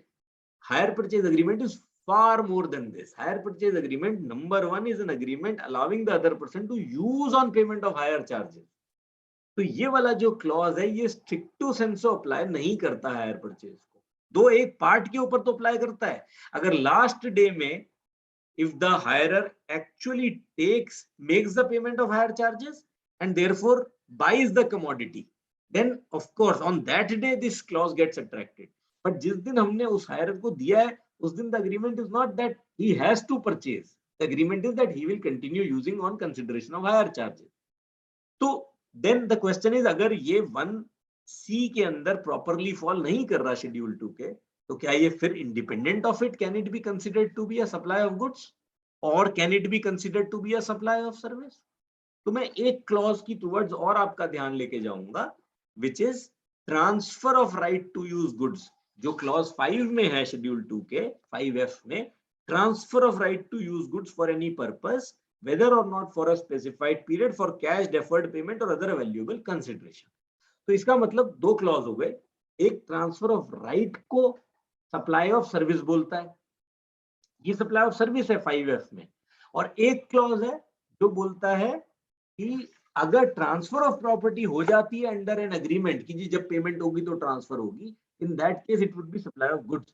तो ये थोड़ा सा सीमिंग कॉन्ट्रडिक्शन लगता है, बट मेरे को ऐसा लगता है the view that I can formulate without I would say by going on first principles of the transaction, ये ना इसमें फॉल करना चाहिए ना 5F में, ना ये 1C में फॉल करना चाहिए which is talking about transfer of property, ना ये 5 के अंदर फॉल करना चाहिए which is talking about transfer of right to use goods. This is a transaction which has its own peculiarities. This is a transaction which is known in commerce in a different manner. It is not considered to be a transaction of transfer of right to use goods. It is a transaction of hire purchase and commerce understands it as it is. जैसे आपको ध्यान होगा जब Larsen and Toubro का judgement आया तो उसमें question जब वर्क्स कॉन्ट्रैक्ट का था, जस्टिस नारिमन ने बोला कि वर्क्स कॉन्ट्रैक्ट के जो कॉन्ट्रैक्ट्स हैं उनकी ट्रेड में एक अलग अंडरस्टैंडिंग है, उनको आप सर्विस के साथ नहीं कंफ्यूज कर सकते. इसी तरीके से हायर परचेज की भी अकॉर्डिंग टू मी एक बड़ी ही क्लियर कट अंडरस्टैंडिंग है कि what is a transaction of hire purchase. If that be so, तो then whether it would be supply of goods और सर्विस, आई थिंक कि the transaction of supply of goods और service, अगर हम इसको generic sense में देखें, क्योंकि यहां पर सप्लाई ऑफ गुड्स होगा या सप्लाई ऑफ सर्विस होगा, पहले क्या था अंडर द प्रीवियस लॉ जो जीएसटी से पहले था वहां पर वैट था, वहां पर क्वेश्चन था tax was on sale of goods. Sale को सुप्रीम कोर्ट ने एग्जामिन किया कि transfer of property pursuant to an agreement, इसलिए सुप्रीम कोर्ट ने बोला कि agreement of hire purchase is not an agreement for sale. तो वहां पर तो वो सेल ऑफ गुड्स नहीं था. But when it comes to GST it is not sale of goods. Here what is taxable is supply of goods. तो मुझे ऐसा लगता है कि अगर शेड्यूल 2 का कोई क्लॉज प्रॉपरली इस बात को कवर नहीं करता, in that case what it should be construed is जी it should be construed as supply of goods only, क्योंकि जो हायर परचेज की ट्रांजैक्शन है it pertains to goods. A person is actually giving the goods when he is supplying the goods under a hire purchase transaction. So मेरे को लगता है कि ये जो हायर परचेज की ट्रांजैक्शन है ये सप्लाई ऑफ गुड्स मानी जानी चाहिए. And on that basis what I am trying to say is कि ये एक ऐसी ट्रांजैक्शन है जो कंटिन्यूअसली, जनरली हायर परचेज की ट्रांजैक्शन 3 महीने से ज्यादा की ही होती है, एक सक्सेसिव पीरियड्स की होती है, लॉन्ग टर्म की होती है. तो ऐसे में जो सप्लाई ऑफ गुड्स है, because it is continuous, it is for a successive periods, जैसे जैसे वो हायर ट्रांजैक्शन देता जाता है, एग्रीमेंट उसी हिसाब से, एग्रीमेंट के अंदर लिखा हुआ है कि जैसे जैसे वो ट्रांजैक्शन के हायर चार्जेस देता जाएगा वो यूज करता जाएगा. Therefore, according to me, it should be considered to be a continuous supply of goods. Continuous supply of goods होने के कारण continuous supply में requirement है कि जब जब पेमेंट ड्यू होती है उस समय इनवॉइस, वो ही टाइम ऑफ सप्लाई होना चाहिए. और इसमें इंटरेस्टिंग बात ये है कि रेट एप्लीकेबल, क्योंकि ये सप्लाई ऑफ गुड्स है, तो सप्लाई ऑफ गुड्स का रेट शेड्यूल तो आपको रेट वाले जो गुड्स वाला नोटिफिकेशन है 1/2017 से देखना पड़ेगा. जोन सी भी कमोडिटी है, which ever commodity is being supplied by way of hire purchase, वही आपका टाइम ऑफ सप्लाई होना चाहिए, वही आपका रेट ऑफ टैक्स होना चाहिए. बट इसमें एक और बड़ी इंटरेस्टिंग चीज है कि for supposing, even for the sake of argument, अगर कल को कोई बोलता है कि ये सप्लाई ऑफ गुड्स नहीं है, सप्लाई ऑफ सर्विस है, तो भी I will discuss with you कि सप्लाई ऑफ सर्विस में यूज करने का राइट देना विदाउट ट्रांसफरिंग द टाइटल, वो सर्विस के लिए जो रेट लगाया है वो रेट गुड्स वाले शेड्यूल से ही उठाया है उन्होंने. तो even though it is a service, वो बोरो करते हैं रेट वही जो गुड्स का रेट है. तो इसलिए ये एक बड़ा इंटरेस्टिंग है कि इसके अंदर ये आपका गुड्स का रेट ही, जो भी गुड्स हैं वही वाला रेट लगेगा, इंटरप्रिटेशन चाहे जो भी हो. लेकिन उसके अलग अलग कॉम्प्लिकेशंस आ जाती हैं कि वो कॉम्पनसेशन सेस में क्या होगा, उनका क्रेडिट कैसे मिलेगा. There are few complications around that. अब अगर मैं इसको हायर परचेज की बजाय प्योर लीजिंग के ऊपर आ जाता हूं, जैसे क्या हो सकता है कि लीजिंग जो है, हायर परचेज तो मैंने आपको बताया कि जहां पर हायरर सक्सेसिव पेमेंट्स करता जाता है और अगर अल्टीमेटली वो सारी पेमेंट्स कर दे तो उसका ट्रांसफर ऑफ प्रॉपर्टी हो जाता है. लेकिन लीजिंग तो बहुत तरह की हो सकती है. किसी ने 2 महीने की लीज दे दी, किसी ने 6 महीने की लीज दे दी, किसी ने 5 साल की lease they the. But the substance of a lease transaction is कि जी मैंने आपको गुड्स दिए हैं, गुड्स मेरे ही हैं, and I am charging a consideration for giving you these goods on lease. ये आपकी लीज की ट्रांजैक्शन है. उसके अंदर लास्ट में वो राइट परचेज का है या नहीं है, उसकी क्या कंडीशंस हैं. हायर परचेज में वो राइट अवेलेबल होता है, लीज के अंदर देयर में भी different type of lease agreements. So lease के लिए 2 क्लॉजेज हैं जो आपके शेड्यूल 2 की बात, शेड्यूल 2 में जो इसकी बात करते हैं. Any transfer of right in goods, कोई भी ट्रांसफर किया आपने गुड्स के अंदर जिसमें राइट दिया या अनडिवाइडेड शेयर इन गुड्स दिया, बट ट्रांसफर ऑफ टाइटल नहीं दिया, उसको इन्होंने सप्लाई ऑफ सर्विस माना. ये है आपका क्लॉज 1B. और 5F में पहले ही बता चुका हूं आपको, transfer of right to use any goods for any purpose for cash, deferred payment और वैल्यूएबल कंसिडरेशन. अब इन दोनों में क्या फर्क है? आपको याद होगा कि जीएसटी से पहले जब वीएटी के अंदर आर्टिकल 366(29)A में भी ये वर्ड्स थे, transfer of right to use goods. तो सुप्रीम कोर्ट ने इसको, और हाई कोर्ट्स ने, पहले राष्ट्रीय इस्पात निगम लिमिटेड में, उसके बाद उसी को सुप्रीम कोर्ट ने, उसके बाद भारत संचार निगम लिमिटेड में इस इशू को एग्जामिन किया गया कि transfer of right to use goods का क्या मतलब है. तो transfer of right to use goods का मतलब सुप्रीम कोर्ट ने कहा जहां पर डोमिनेंट कंट्रोल आपने दे दिया, जहां पे इफेक्टिव कंट्रोल आपने दे दिया, that is a transaction which will be construed as transfer of right to use goods. And उसका मतलब उन्होंने ये निकाला कि it is a transaction which is near to sale in the sense, even though transfer of property is not transferred, property in the goods remains with the lessor, but the effective possession and control has now been vested with the recipient and supplier do not have that effective possession and control. कि जी एक machine थी, वो उसको 6 महीने के लिए दे दी, अब वो मशीन को लेसी ही यूज कर सकता है. Lesser has parted with the machine for 6 months. So the Supreme Court gave a restricted meaning to this expression, transfer of right to use goods. But I think GST के purpose के लिए वो बहुत ज्यादा differentiation की कोई requirement रह नहीं गई, क्योंकि चाहे वो transfer of right to use goods हो, which we in short say TRUG, transfer of right to use goods, जो 5F में फॉल करता है, या वो 1B में हो, any transfer of right in goods, तो उसमें ट्रांसफर ऑफ राइट होने की जरूरत नहीं है. Any transfer of right in goods, any transfer, किसी भी प्रकार का ट्रांसफर हो, तो दोनों ही केसेस में वो उसको उस तरीके से इंक्लूड कर रहा है और दोनों को ही सर्विस बोल रहा है.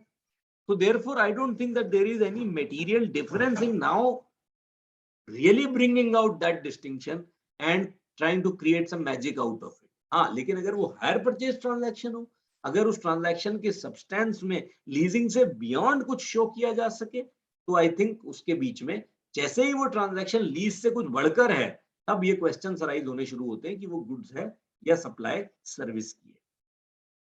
तो लीज के केस में जरा मैंने आपको कहा, नोटिफिकेशन नंबर 11 जो है वो रेट ऑफ टैक्स के लिए बोलती है. नोटिफिकेशन 11/2017 तो सर्विस की है, लेकिन वो सीरियल नंबर 14 में बोलती है कि it will be the rate which is applicable on supply of similar goods. जी आप उन गुड्स का रेट देख लो, गुड्स की नोटिफिकेशन में वही रेट सर्विस का भी लग जाएगा. ये एक बड़ी इंटरेस्टिंग ये इसके अंदर चीज है.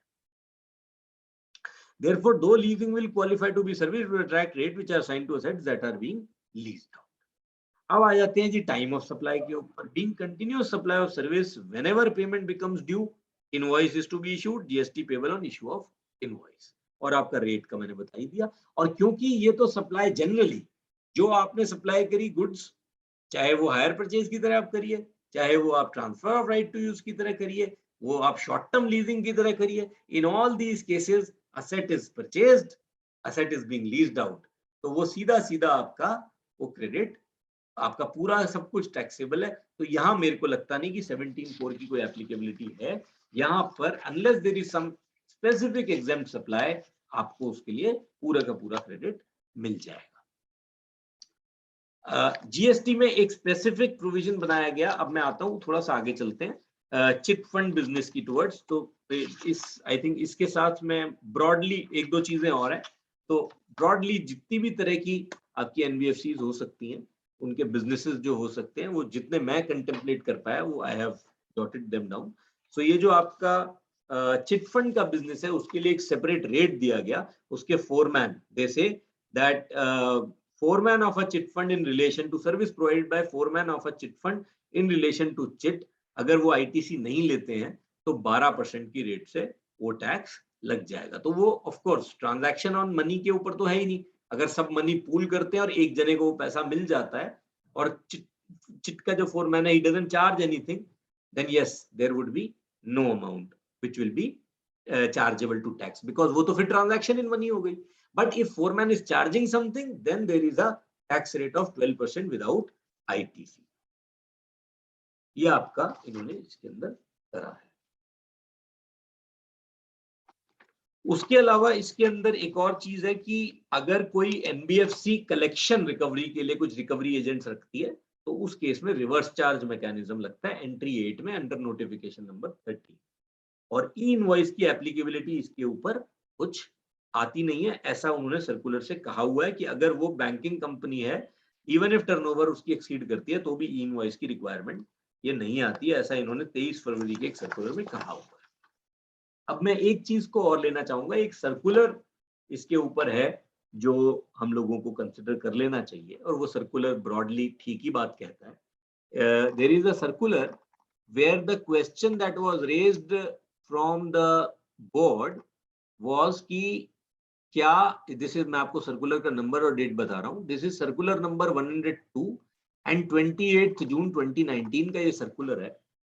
क्वेश्चन ये रेज हुआ कि दो क्वेश्चन रेज हुए कि अगर सप्लायर है कोई, लेट अस टेक हमारा ये कोई लीजिंग कंपनी या कोई सेल करने वाली कंपनी, तो उन्होंने अगर कोई आइटम सेल कर दिया, उन्होंने जो एग्जांपल लिया था वो सेल का लिया था, उन्होंने कहा कि जी मैंने आपको ये आइटम सेल किया, it's not a case where there is a tripartite agreement कि सेलर है, सेलर माल दे रहा है और उसकी फाइनेंसिंग को फाइनेंस कंपनी कर रही है, जो हमने बाय नाउ पे लेटर, वो नहीं है ये केस। ये वो केस है जहां सेलर ही फाइनेंस कर रहा है। तो सेलर ने फाइनेंस किया कमोडिटी को कि जी आप ये 6000 का फोन है, आप 6 महीने में 1000 रुपए दे देना। But what happens if he doesn't pay within 6 months? The seller says in that case you will be required to pay additional charges. So then would this additional charges be exempt? Would this additional interest, penalty, whatever it may be called, would this be chargeable to tax? तो देखिए बड़ा clear है कि valuation का जो provision है वो कहता है कि डिलेड पेमेंट की कोई भी पेनल्टी, कोई एडिशन है तो वो वैल्यू ऑफ गुड्स और सर्विस में ऐड होगी। तो इसका मतलब ये जो सप्लाई है, ये कोई फाइनेंसिंग ट्रांजैक्शन की तो है नहीं। फाइनेंसिंग मतलब ये तो कंसिडरेशन थी for the supply of the goods. और एग्जेम्पशन किस चीज के लिए अवेलेबल है? जो हमने सीरियल नंबर 27 पढ़ा था, वो एडवांस और डिपॉजिट्स, एडवांस डिपॉजिट और लोन। तो ना ये एडवांस है, ना डिपॉजिट है, ना लोन है, ये तो सेलिंग की ट्रांजैक्शन है जिसकी consideration was agreed to be paid in a particular manner. तो बोर्ड ने सर्कुलर में ये क्लैरिफाई किया कि जी ये जो अमाउंट है ये आपकी वैल्यू में ऐड हो जाएगा और इस पे टैक्स लगेगा। लेकिन आपको एक बात मालूम है कि जो पीनल चार्जेस होते हैं वो हमारा जो टाइम ऑफ सप्लाई के प्रोविजन है वो बोलते हैं कि जब वो रिसीव हो जाएगा, वो पॉइंट ऑफ टैक्सेशन जो है, जो टाइम ऑफ सप्लाई है, वो रिसीट की डेट बन जाती है, बट वो टैक्सेबल होगा। बट इसी ट्रांजैक्शन को आप थोड़ा चेंज कर दीजिए, वो मैं पहले आपको एग्जांपल दे चुका हूं, but only to reiterate and bring home this point comparative. अगर यही ट्रांजैक्शन में जो डिले चार्जेस है वो सप्लायर ना ले रहा होता, वो फाइनेंस कंपनी ले रही होती। सप्लायर ने तो 6000 में बेचा, उसको 6000 रुपए फाइनेंस कंपनी ने तुरंत दे दिए, क्रेडिट कार्ड कंपनी ने तुरंत दे दिए। क्रेडिट कार्ड के केस में अब जो बायर है ही डिलेज, तो क्रेडिट कार्ड कंपनी के केस में वी हैव डिस्कस्ड कि वो उसको तो टैक्स पड़ना ही पड़ना है, क्योंकि क्रेडिट कार्ड के केस में there is no exemption. But अगर हम बात करें finance company other than credit card, तो वो केस में चाहे वो पीनल इंटरेस्ट हो या इंटरेस्ट हो, नाम कोई भी हो, दोनों केस में एग्जेम्पशन मिलेगी। तो इस तरीके से थोड़ा सा इसमें एक ये डिफरेंस है। बट यहाँ पर एक और लीगल पॉइंट मैं आपके सामने रेज करना चाहता हूँ, then I will open the floor for any questions if you have. इसमें लीगल क्वेश्चन ये कि बड़ा इंटरेस्टिंग सिनेरियो अभी स्टार्ट हुआ है। वो सिनेरियो ये है कि बोर्ड इश्यूज को रेज करता है और उन इश्यूज को सर्कुलर से आंसर कर देता है। जैसे मैंने आपको अभी एग्जांपल इसका दिया, उसके पहले अभी इन्होंने कुछ फिश मील को लेके क्लैरिफिकेशंस इशू करी थी। जो आपकी डिस्टिलरीज होती हैं उसके अंदर डीडीजीएस निकलता है, उसको लेके इन्होंने क्लैरिफिकेशंस दी। तो बोर्ड अपने सर्कुलर्स के माध्यम से बहुत से लीगल इश्यूज के ऊपर डिटर्मिनेशंस कर रहा है as if it's an advance ruling authority. According to me, this exercise of the board to decide these legal issues, which is actually not the domain of the board, board तो administrative authority है, it is actually the domain of the quasi-judicial authorities to examine what the facts are and then apply the law to it. और जैसे ही board उसको decide करता है, quasi-judicial authority की discretion को तो वो यूजर्व कर लिया, because बोर्ड्स के जो इंस्ट्रक्शंस हैं, they are binding on the quasi-judicial authorities. तो आई थिंक जहां पर भी असेसीज को एडवर्स इंपैक्ट आ रहा है because of the instructions of the board, then there is a need for rethinking. जैसे मैंने आपको बताया डीडीजीएस के केस में ऐसा इन्होंने किया, which according to us it is not taxable. तो the point is in that case there is no option, या तो आप इस तरीके से चलिए कि आप बोर्ड के सर्कुलर को चैलेंज करते हुए नीचे से ही चलिए कि जी ये इंटरप्रिटेशन ठीक नहीं है, हमारे फैक्ट्स डिफरेंट है, फलाना है, एंड देन अपील में जाकर के एक पर्टिकुलर लेवल पे अगर ट्राइब्यूनल बन गई तो tribunals are not bound by board circulars, high courts of course are not bound by board circular.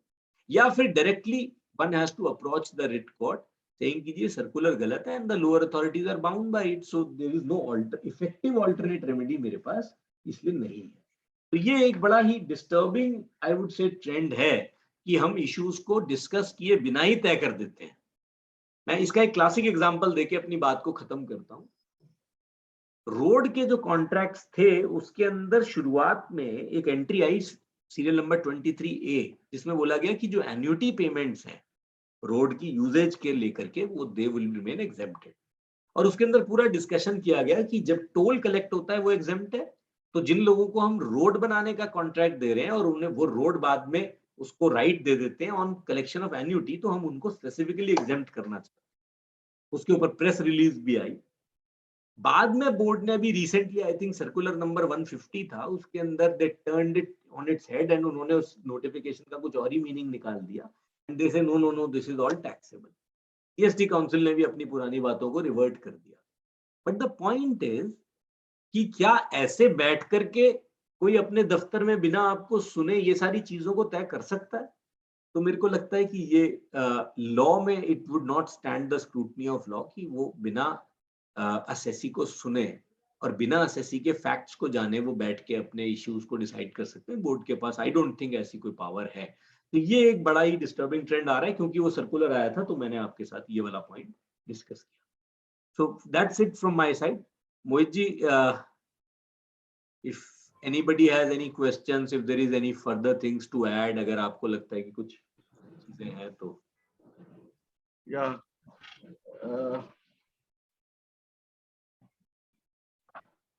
Anybody, if anybody has any questions, you may raise. Shubham has also joined. Yeah, Shubham is there only. Shubham is there only. दो GST expert हैं। Hello Shubham sir हमारे। Hello sir, hello hello hello Mohit आपने sir. बहुत अच्छा से nitty-gritty बताया है hire purchase का। Very. It is not falling under any of the clauses is something which is very new. हाँ। कोई भी clause जो भी दिया हुआ है schedule 2 में it is not falling. It's very interesting. Actually hire purchase के अंदर इंटरेस्टिंग चीज ये है कि हर कोई अपना एक प्रोडक्ट बना के लाता है। कोई सोच सकता था कि भाई आप 50-50 हजार रुपए के फ्रिज, 40-40 हजार रुपए के आइटम, 20-20 हजार रुपए के आइटम दुकान में बैठ के फाइनेंस कर दोगे, ना कोई सिक्योरिटी ना कुछ। We are of a mindset कि या तो सोना रखवाओ या जमीन रखवाओ अगले की। And these are some of the most profitable business models. तो जो बिजनेस मॉडल है वो बड़ा इंपॉर्टेंट है इसमें समझना। एनबीएफसी में स्पेसिफिकली, इसी तरीके से इंश्योरेंस में, आज एनबीएफसी का कोर टॉपिक था तो मैंने इंश्योरेंस छेड़ा नहीं, बट इंश्योरेंस अपने आप में एक बड़ा ही यूनिक सब्जेक्ट है। इंश्योरेंस री इंश्योरेंस को इंक्लूड करता है क्या? इंश्योरेंस को जब सीड कर देते हैं तब क्या होगा? अगर इंश्योरेंस बीच में 6 महीने बाद हम खत्म कर देते हैं, आधा प्रीमियम वापस हो जाता है तो क्या होगा? अगर इतने में सितंबर निकल गया तो क्या होगा? It's a very interesting business. These are very very interesting businesses. Mutuality कैसे लगेगी, ये सब जब तक उस रियल में उस कॉन्ट्रैक्ट्स की तय में ना जाया जाए, जब तक उन बिजनेस के लॉजिक्स में ना जाया जाए। इनडायरेक्ट टैक्स की जो सबसे बड़ी ब्यूटी है वो यही है कि आप प्रोडक्ट या सर्विस समझे बिना अगर हम कोई भी चीज को समझते हैं तो वो, इसलिए जो भी हम डिस्कशन कर रहे हैं वो एक प्रेमाइस हमको रखनी पड़ेगी। इसीलिए मैंने कोशिश करी कि मैंने वो एग्जाम्पल दिया कि हम किस तरह के केस की बात कर रहे हैं और उसके ऊपर क्या इम्प्लीकेशन होगा। बट क्या ये वही केस है? It is the first thing is to understand कि वो केस क्या है। बिल्कुल सही बात है। Absolutely. पॉइंट आपने बोला इंटरेस्ट ऑन लोन, ये हम लोग कई बार डिस्कस भी करते हैं। Interest on loan is a service but it is an exempted category. That's right. Now वो मेरा बिजनेस होना चाहिए तभी वो सर्विस होगा, कि अगर वो मेरा बिजनेस नहीं है तो भी वो सर्विस होगा? अगर इफ मैं इसको थोड़ा अलग तरीके से पुट करता हूं, if a person is engaged in carrying on the business, then if as a incident, even as an incidental part of that business, if this income is arising, then yes, it will be a supply. But if it has nothing to do with business, then it would not be a supply. ठीक है, तो therefore क्योंकि जैसे business के अंदर तो defined है ना, एंसिलरी, इंसिडेंटल, सारा कुछ बिजनेस में इंक्लूड किया हुआ है। therefore जैसे अगर कोई कंपनी एनबीएफसी है, उसका 1 करोड़ रुपया इंटरेस्ट इनकम है और 1 लाख रुपया भी रेंटल इनकम हो गया, तो वो लिमिट में आ गया, जीएसटी के एम्बिट में आ गया और उसको 1 लाख पे भी टैक्स देना पड़ेगा। बिल्कुल देना पड़ेगा जी, इसमें कोई सीन नहीं है छूटने का। आई डोंट थिंक कि इसके लिए कोई रजिस्ट्रेशन की एग्जेम्पशन भी नहीं है इसके लिए। एग्जाम्पशन भी है, लेकिन यही है राइट। अगर यही है, जैसे हम लोग इंडिविजुअल्स है, हम आप हैं, हम लोगों ने से रिलेटिव्स में या फ्रेंड्स को लोन दे दिया और हमको हमारे इंटरेस्ट इनकम आ रहा है, इंसिडेंटली हो सकता है हमारे को हमारे नाम पे 5-10 लाख रुपया प्रोफेशनल फीस भी आ जाए। इस केस में कोई प्रॉब्लम नहीं है। नहीं, इस केस में नहीं है, क्योंकि आप unless you claim that it is has the trappings of a business, Oh, Unless it's your okay. money lending, unless the money lending has trappings of business for in your case, then no. Because even though adventure in the nature of trade etc. is also business, but it must have the trappings of business. Right, right, right. Therefore, अगर हम loan देते हैं उसका interest है और वो business है, incidental to business है, देन अगर हम इन्वेस्ट कर देते हैं बॉन्ड्स में, डिबेंचर्स में, एफडी में, Right, right. That is not business. That is not business for us. लेकिन एंड फॉर जो- एनबीएफसीज वो तो लेंडिंग जो है आपने जैसे ही यूज अलाउ किया, ये एक आई थिंक ये एक इशू है जो टेस्ट होना चाहिए, क्योंकि देयर आर टू, इसमें मैं बिजनेस वाले एस्पेक्ट पे नहीं जा रहा, इवन सप्लाई के एस्पेक्ट में भी putting money into some sort of a deposit that may not be construed to be the construed to be falling within the expression supply. Supply मतलब मैं किसी को कुछ दे रहा हूं, I am supplying something and somebody is reverting to me.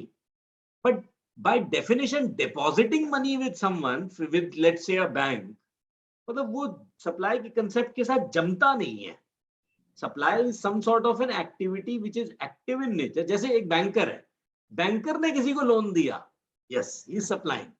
But अगर कोई एक कंपनी कहती है कि जी मैंने 5 करोड़ की एफडी करा दी and then calling that as a supply doesn't gel with, तो कुछ चीजें इतनी फंडामेंटली इनकॉन्ग्रुएंट होती हैं उस कंसेप्ट के साथ कि I think that issue would need to be, मैंने इसके ऊपर फॉरेन ज्यूरिस्प्रूडेंस देखा नहीं है, but I don't think that it should be a supply. यहाँ तो टेस्ट हुआ नहीं है अभी. एक क्वेश्चन है मेरे को आया यहाँ पे अभी कि जो ऐप बेस्ड कंपनीज है वो लोग बहुत सारे लोन देते हैं और वो लोन में इंटरेस्ट और सर्विस चार्ज दोनों चार्ज कर लेते हैं, तो उनको तो कोई इनवॉइस रेज करने का जरूरत नहीं है.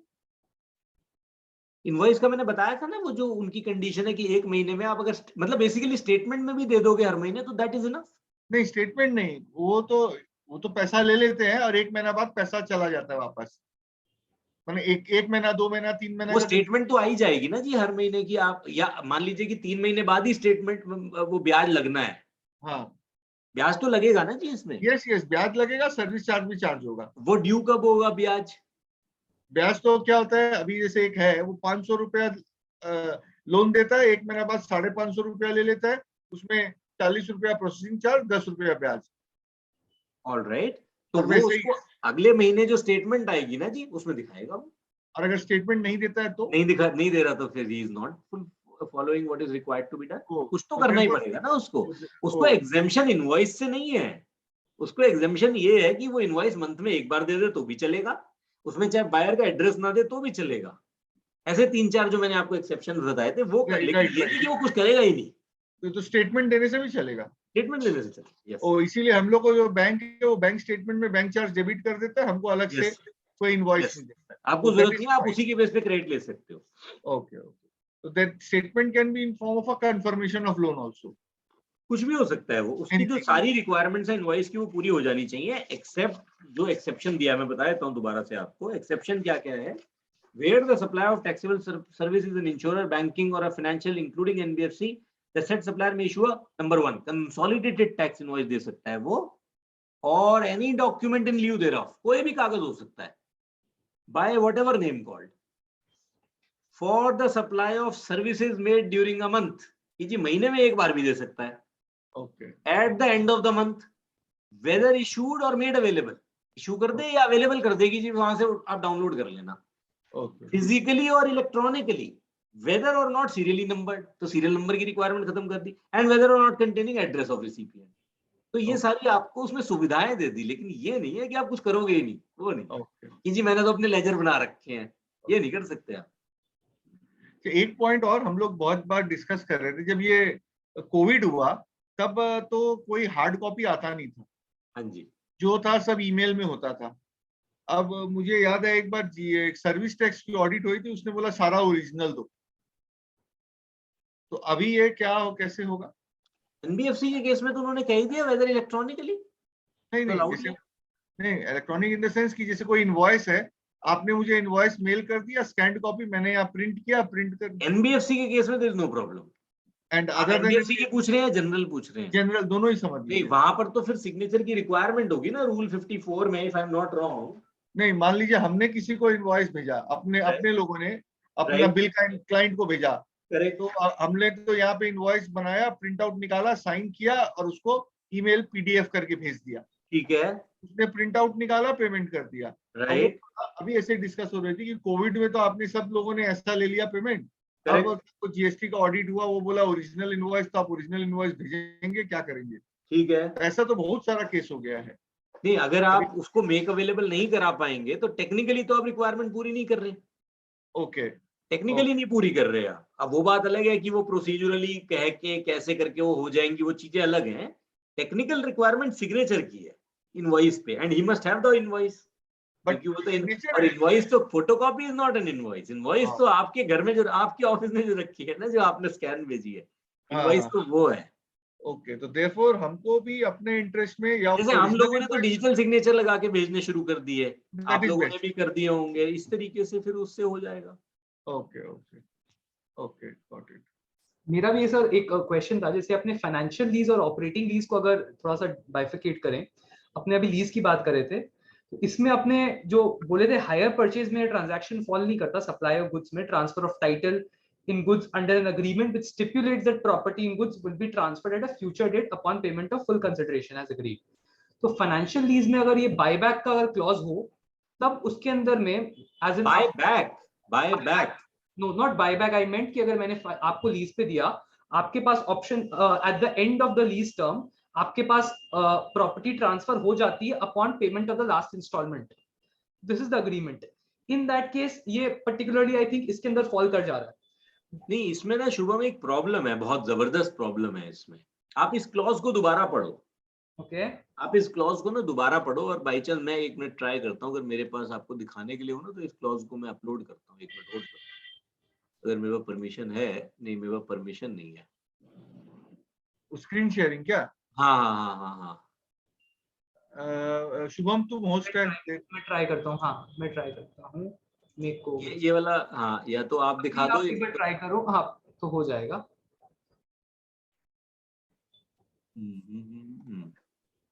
मैं 1 मिनट वो क्लॉज ढूंढने की कोशिश करता हूँ जो आप कह रहे हो ना। ये मैंने पीपीटी बनाया था, बट आपको पता है, मतलब मेरे को पीपीटी से कोई दिखाने में मजा नहीं आता, so I didn't really run it through.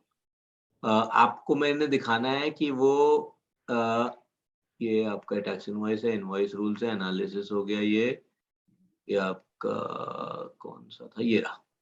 ये देखो जी, इसको अपने आराम से पढ़ते हैं, बिल्कुल आराम से। एनी ट्रांसफर ऑफ टाइटल, ये बात सिर्फ ट्रांसफर ऑफ टाइटल की कर रहे हैं।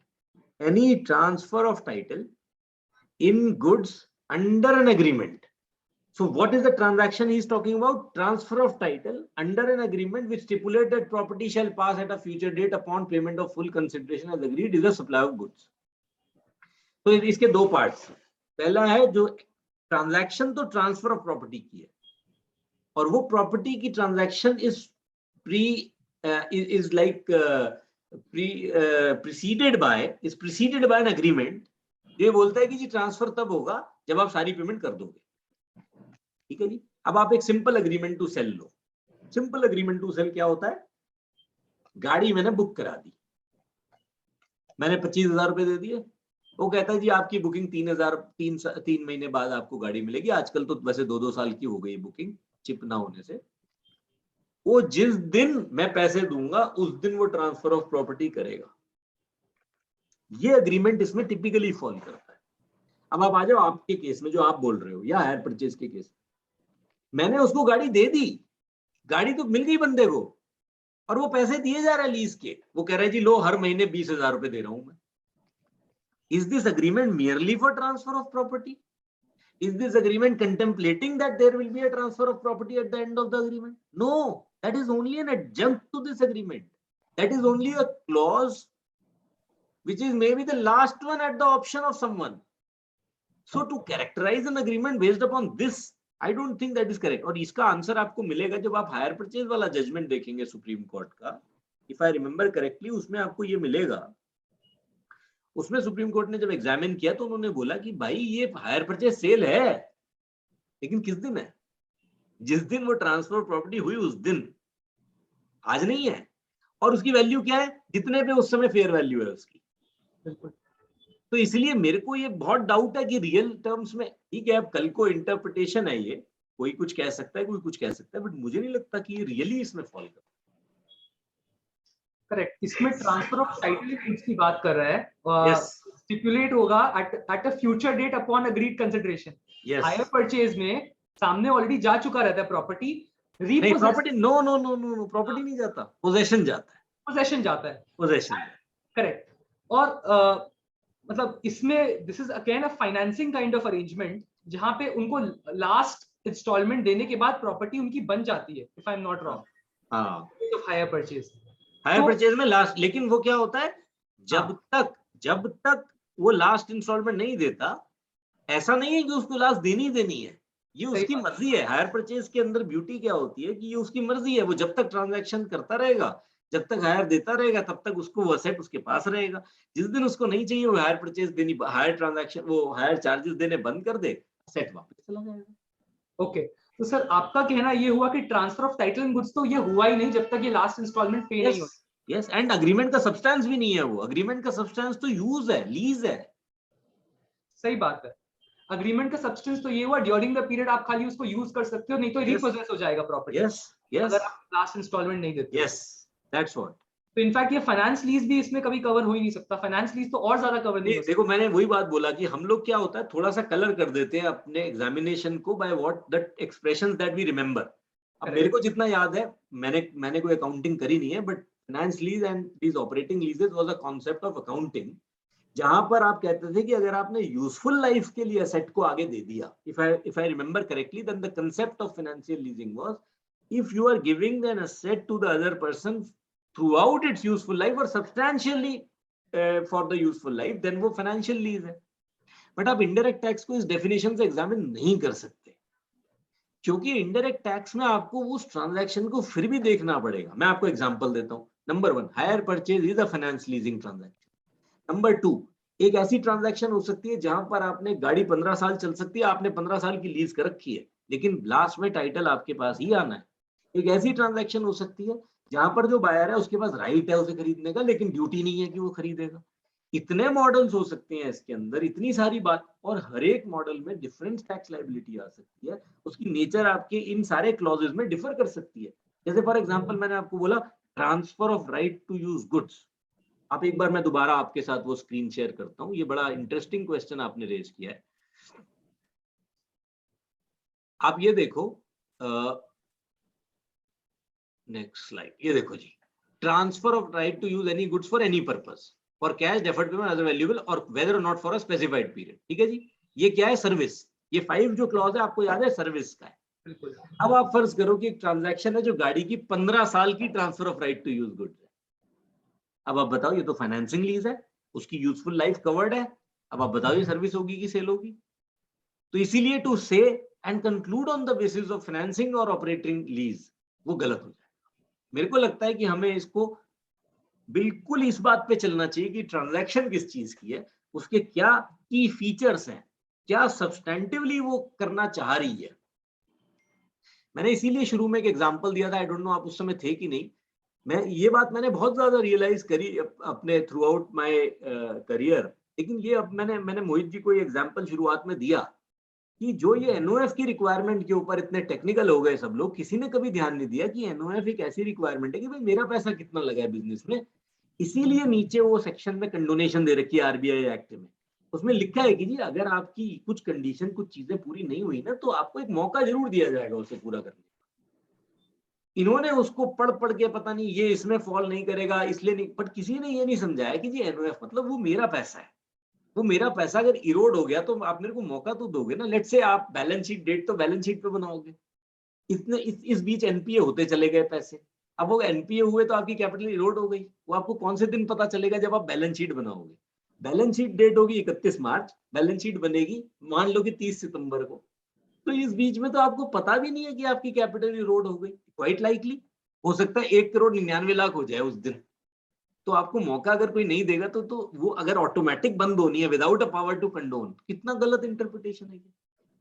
सो that's what I stated, that in all the law has a purpose.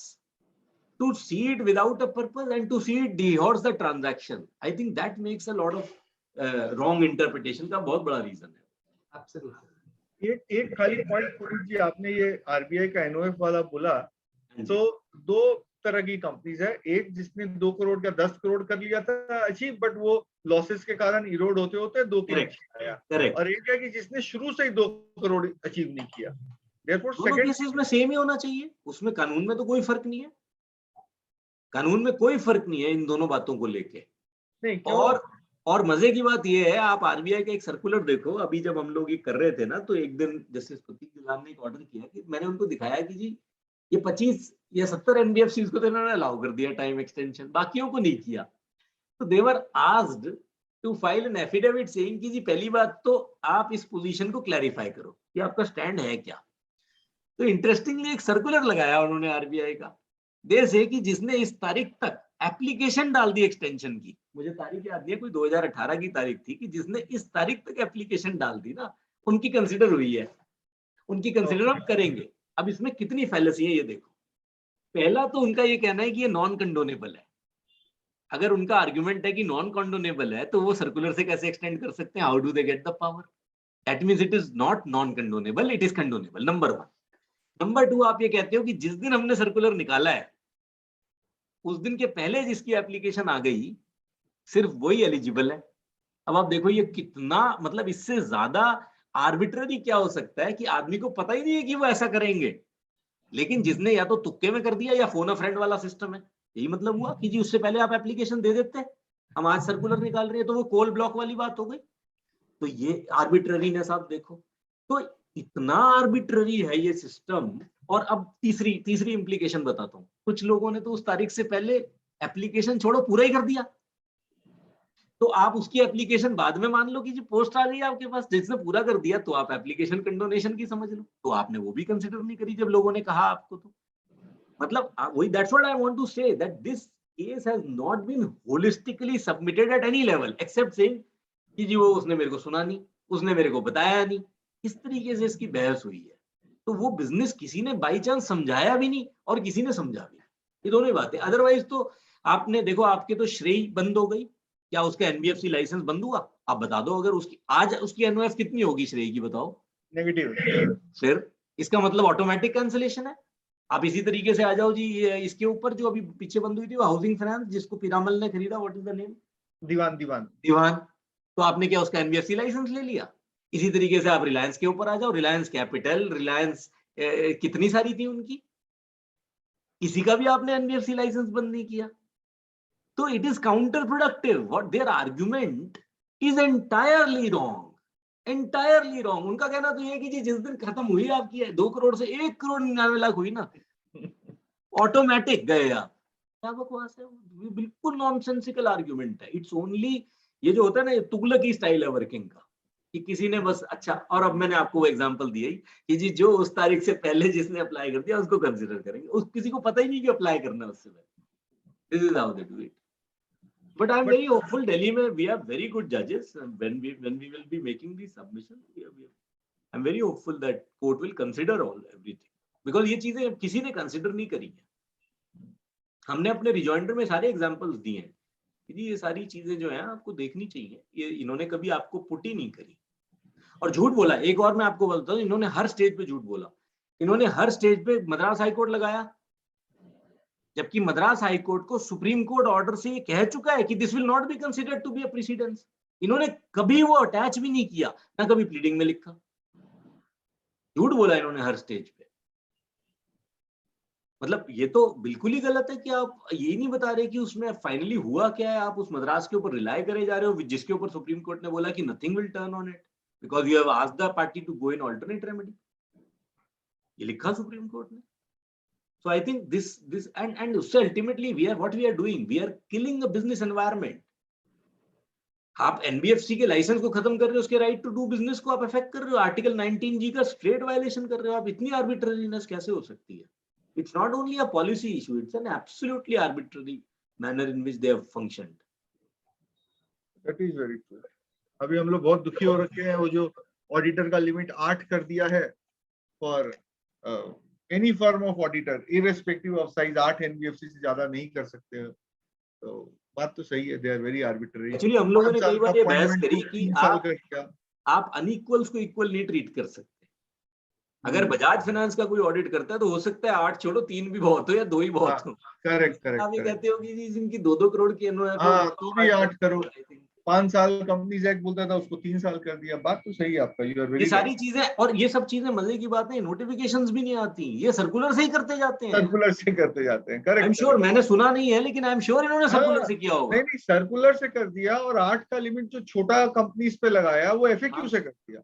अब आप बताओ कैसे कोई कर सकता है? सर्कुलर लाया 1000 के ऊपर, और एफएक्यू ला दिया, वो अप्लाई कर दिया 1000 के नीचे सब पे अप्लाई कर दिया।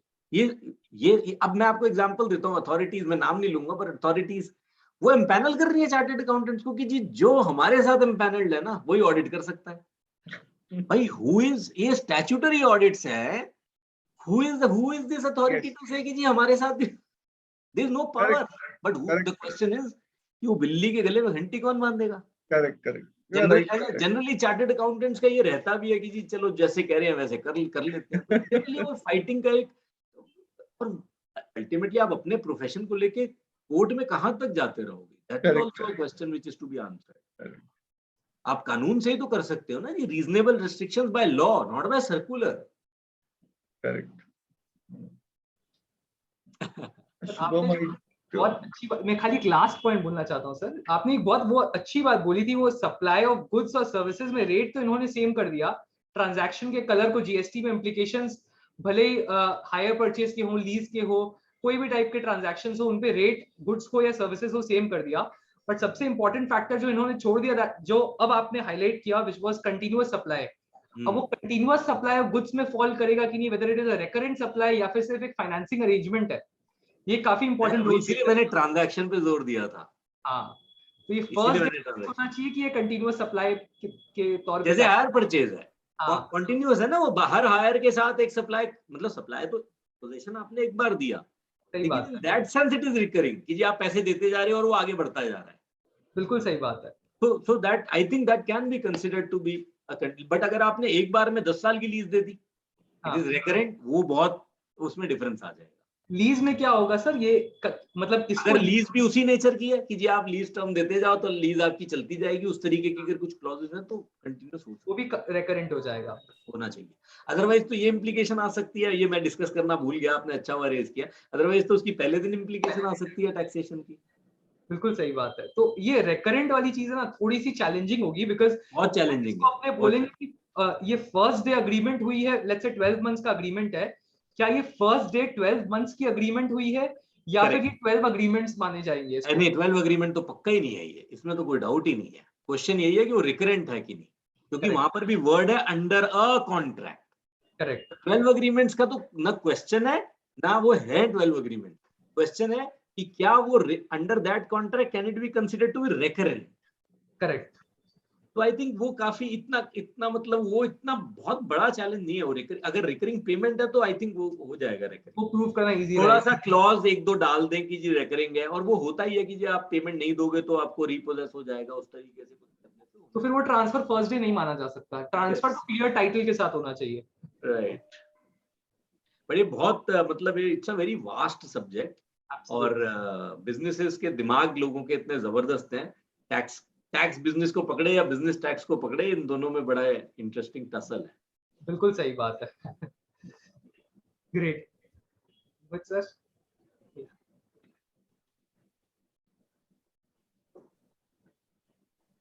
Any other question Mohit ji?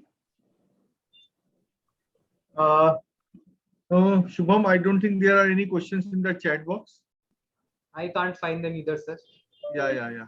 So I think we can now conclude the session, and you can offer a hearty vote of thanks to sir. अच्छा डिस्कशन रहा, मैंने 1-to-1 जैसा डिस्कशन हो गया।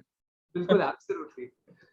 So first of all, thank you so much, Puneet sir, for accepting our invitation in spite of being occupied with so many matters. Now that you're dealing with income tax, GST, company law, I just came to know about it. So I am sure we have all been thoroughly enriched because सबका knowledge आपने एक साथ दिया था, which is very rare to be honest. And जो discussion हुआ that was very practical in nature. It wasn't something जो हम लोग books में regularly पढ़ सकते हैं. So I'm really thankful to you for sparing your time and इतने open heart से आप हम सबके लिए knowledge dissemination कर रहे हो. Thank you so much for doing that. We are very lucky to have you today. और हमारी तरफ से सर ये छोटा सा एक मेमेंटो आपके लिए. तो is it visible? हाँ, it is, and thanks a lot for inviting me. It's always a pleasure meeting fellow colleagues, seniors, younger colleagues. आप लोगों के यहाँ पे हमेशा ही डिस्कशन बहुत अच्छा होता है. Right. और बड़ा एनरिचिंग होता है, आपस में बहुत कुछ सीखने को मिलता है. और एनबीएफसी तो वैसे भी बहुत इंटरेस्टिंग फील्ड है. It's a very interesting field. Correct. आपसे सुन के लग रहा है कितना कुछ पढ़ना है इस फील्ड के अंदर. एंड मैं खाली एक चीज और हाईलाइट करूंगा, सर का जो वो बुक है जो सर के जस्ट पीछे रखा हुआ है पुनीत सर के, वो उससे अच्छा बुक मैंने मार्केट में आज तक नहीं देखा. वो बुक हमेशा मेरे टेबल पर भी रहता है, जीएसटी लॉ रेफरेंसर. ये इससे अच्छा बुक आपको पूरा नेविगेट करने के लिए जीएसटी लॉ में नहीं मिल सकता. I am not supposed to advertise it, but मुझे personally I can't talk enough about this book. इसमें एक्ट, रूल्स, नोटिफिकेशन, सर्कुलर, सारे के सारे रेफरेंसेस आप एक प्रोविजन के थ्रू फाइंड आउट कर सकते हो. So again thank you so much for bringing out this publication. मैं तो आपके नेक्स्ट एडिशन का ऑलरेडी वेट कर रहा हूँ. तो thank you so much sir. Thank you Shubham. उसी सीरीज में क्योंकि कुछ लोग बड़ा अच्छा उसको लेके इजी हो गया, प्रोफेशनल्स के लिए ही है मेनली, तो वो हमने अभी इसका टैरिफ भी आ गया है. We have come out with tariff also. It gives the similar way, very practically कि कैसे आपको करना है, सारा दिया हुआ है. Great. Thank you so much. So, Mohit sir, you would like to say something? No, thank you. Thank you so much. Okay, ji, namaskar. Thank you so much, and thank you to all the members here who have participated today and enriched our discussion today. Thank you so much to everyone who has joined us and made this seminar very successful for all of us. Thank you so much. We hereby close the session. Thank you. Thank you.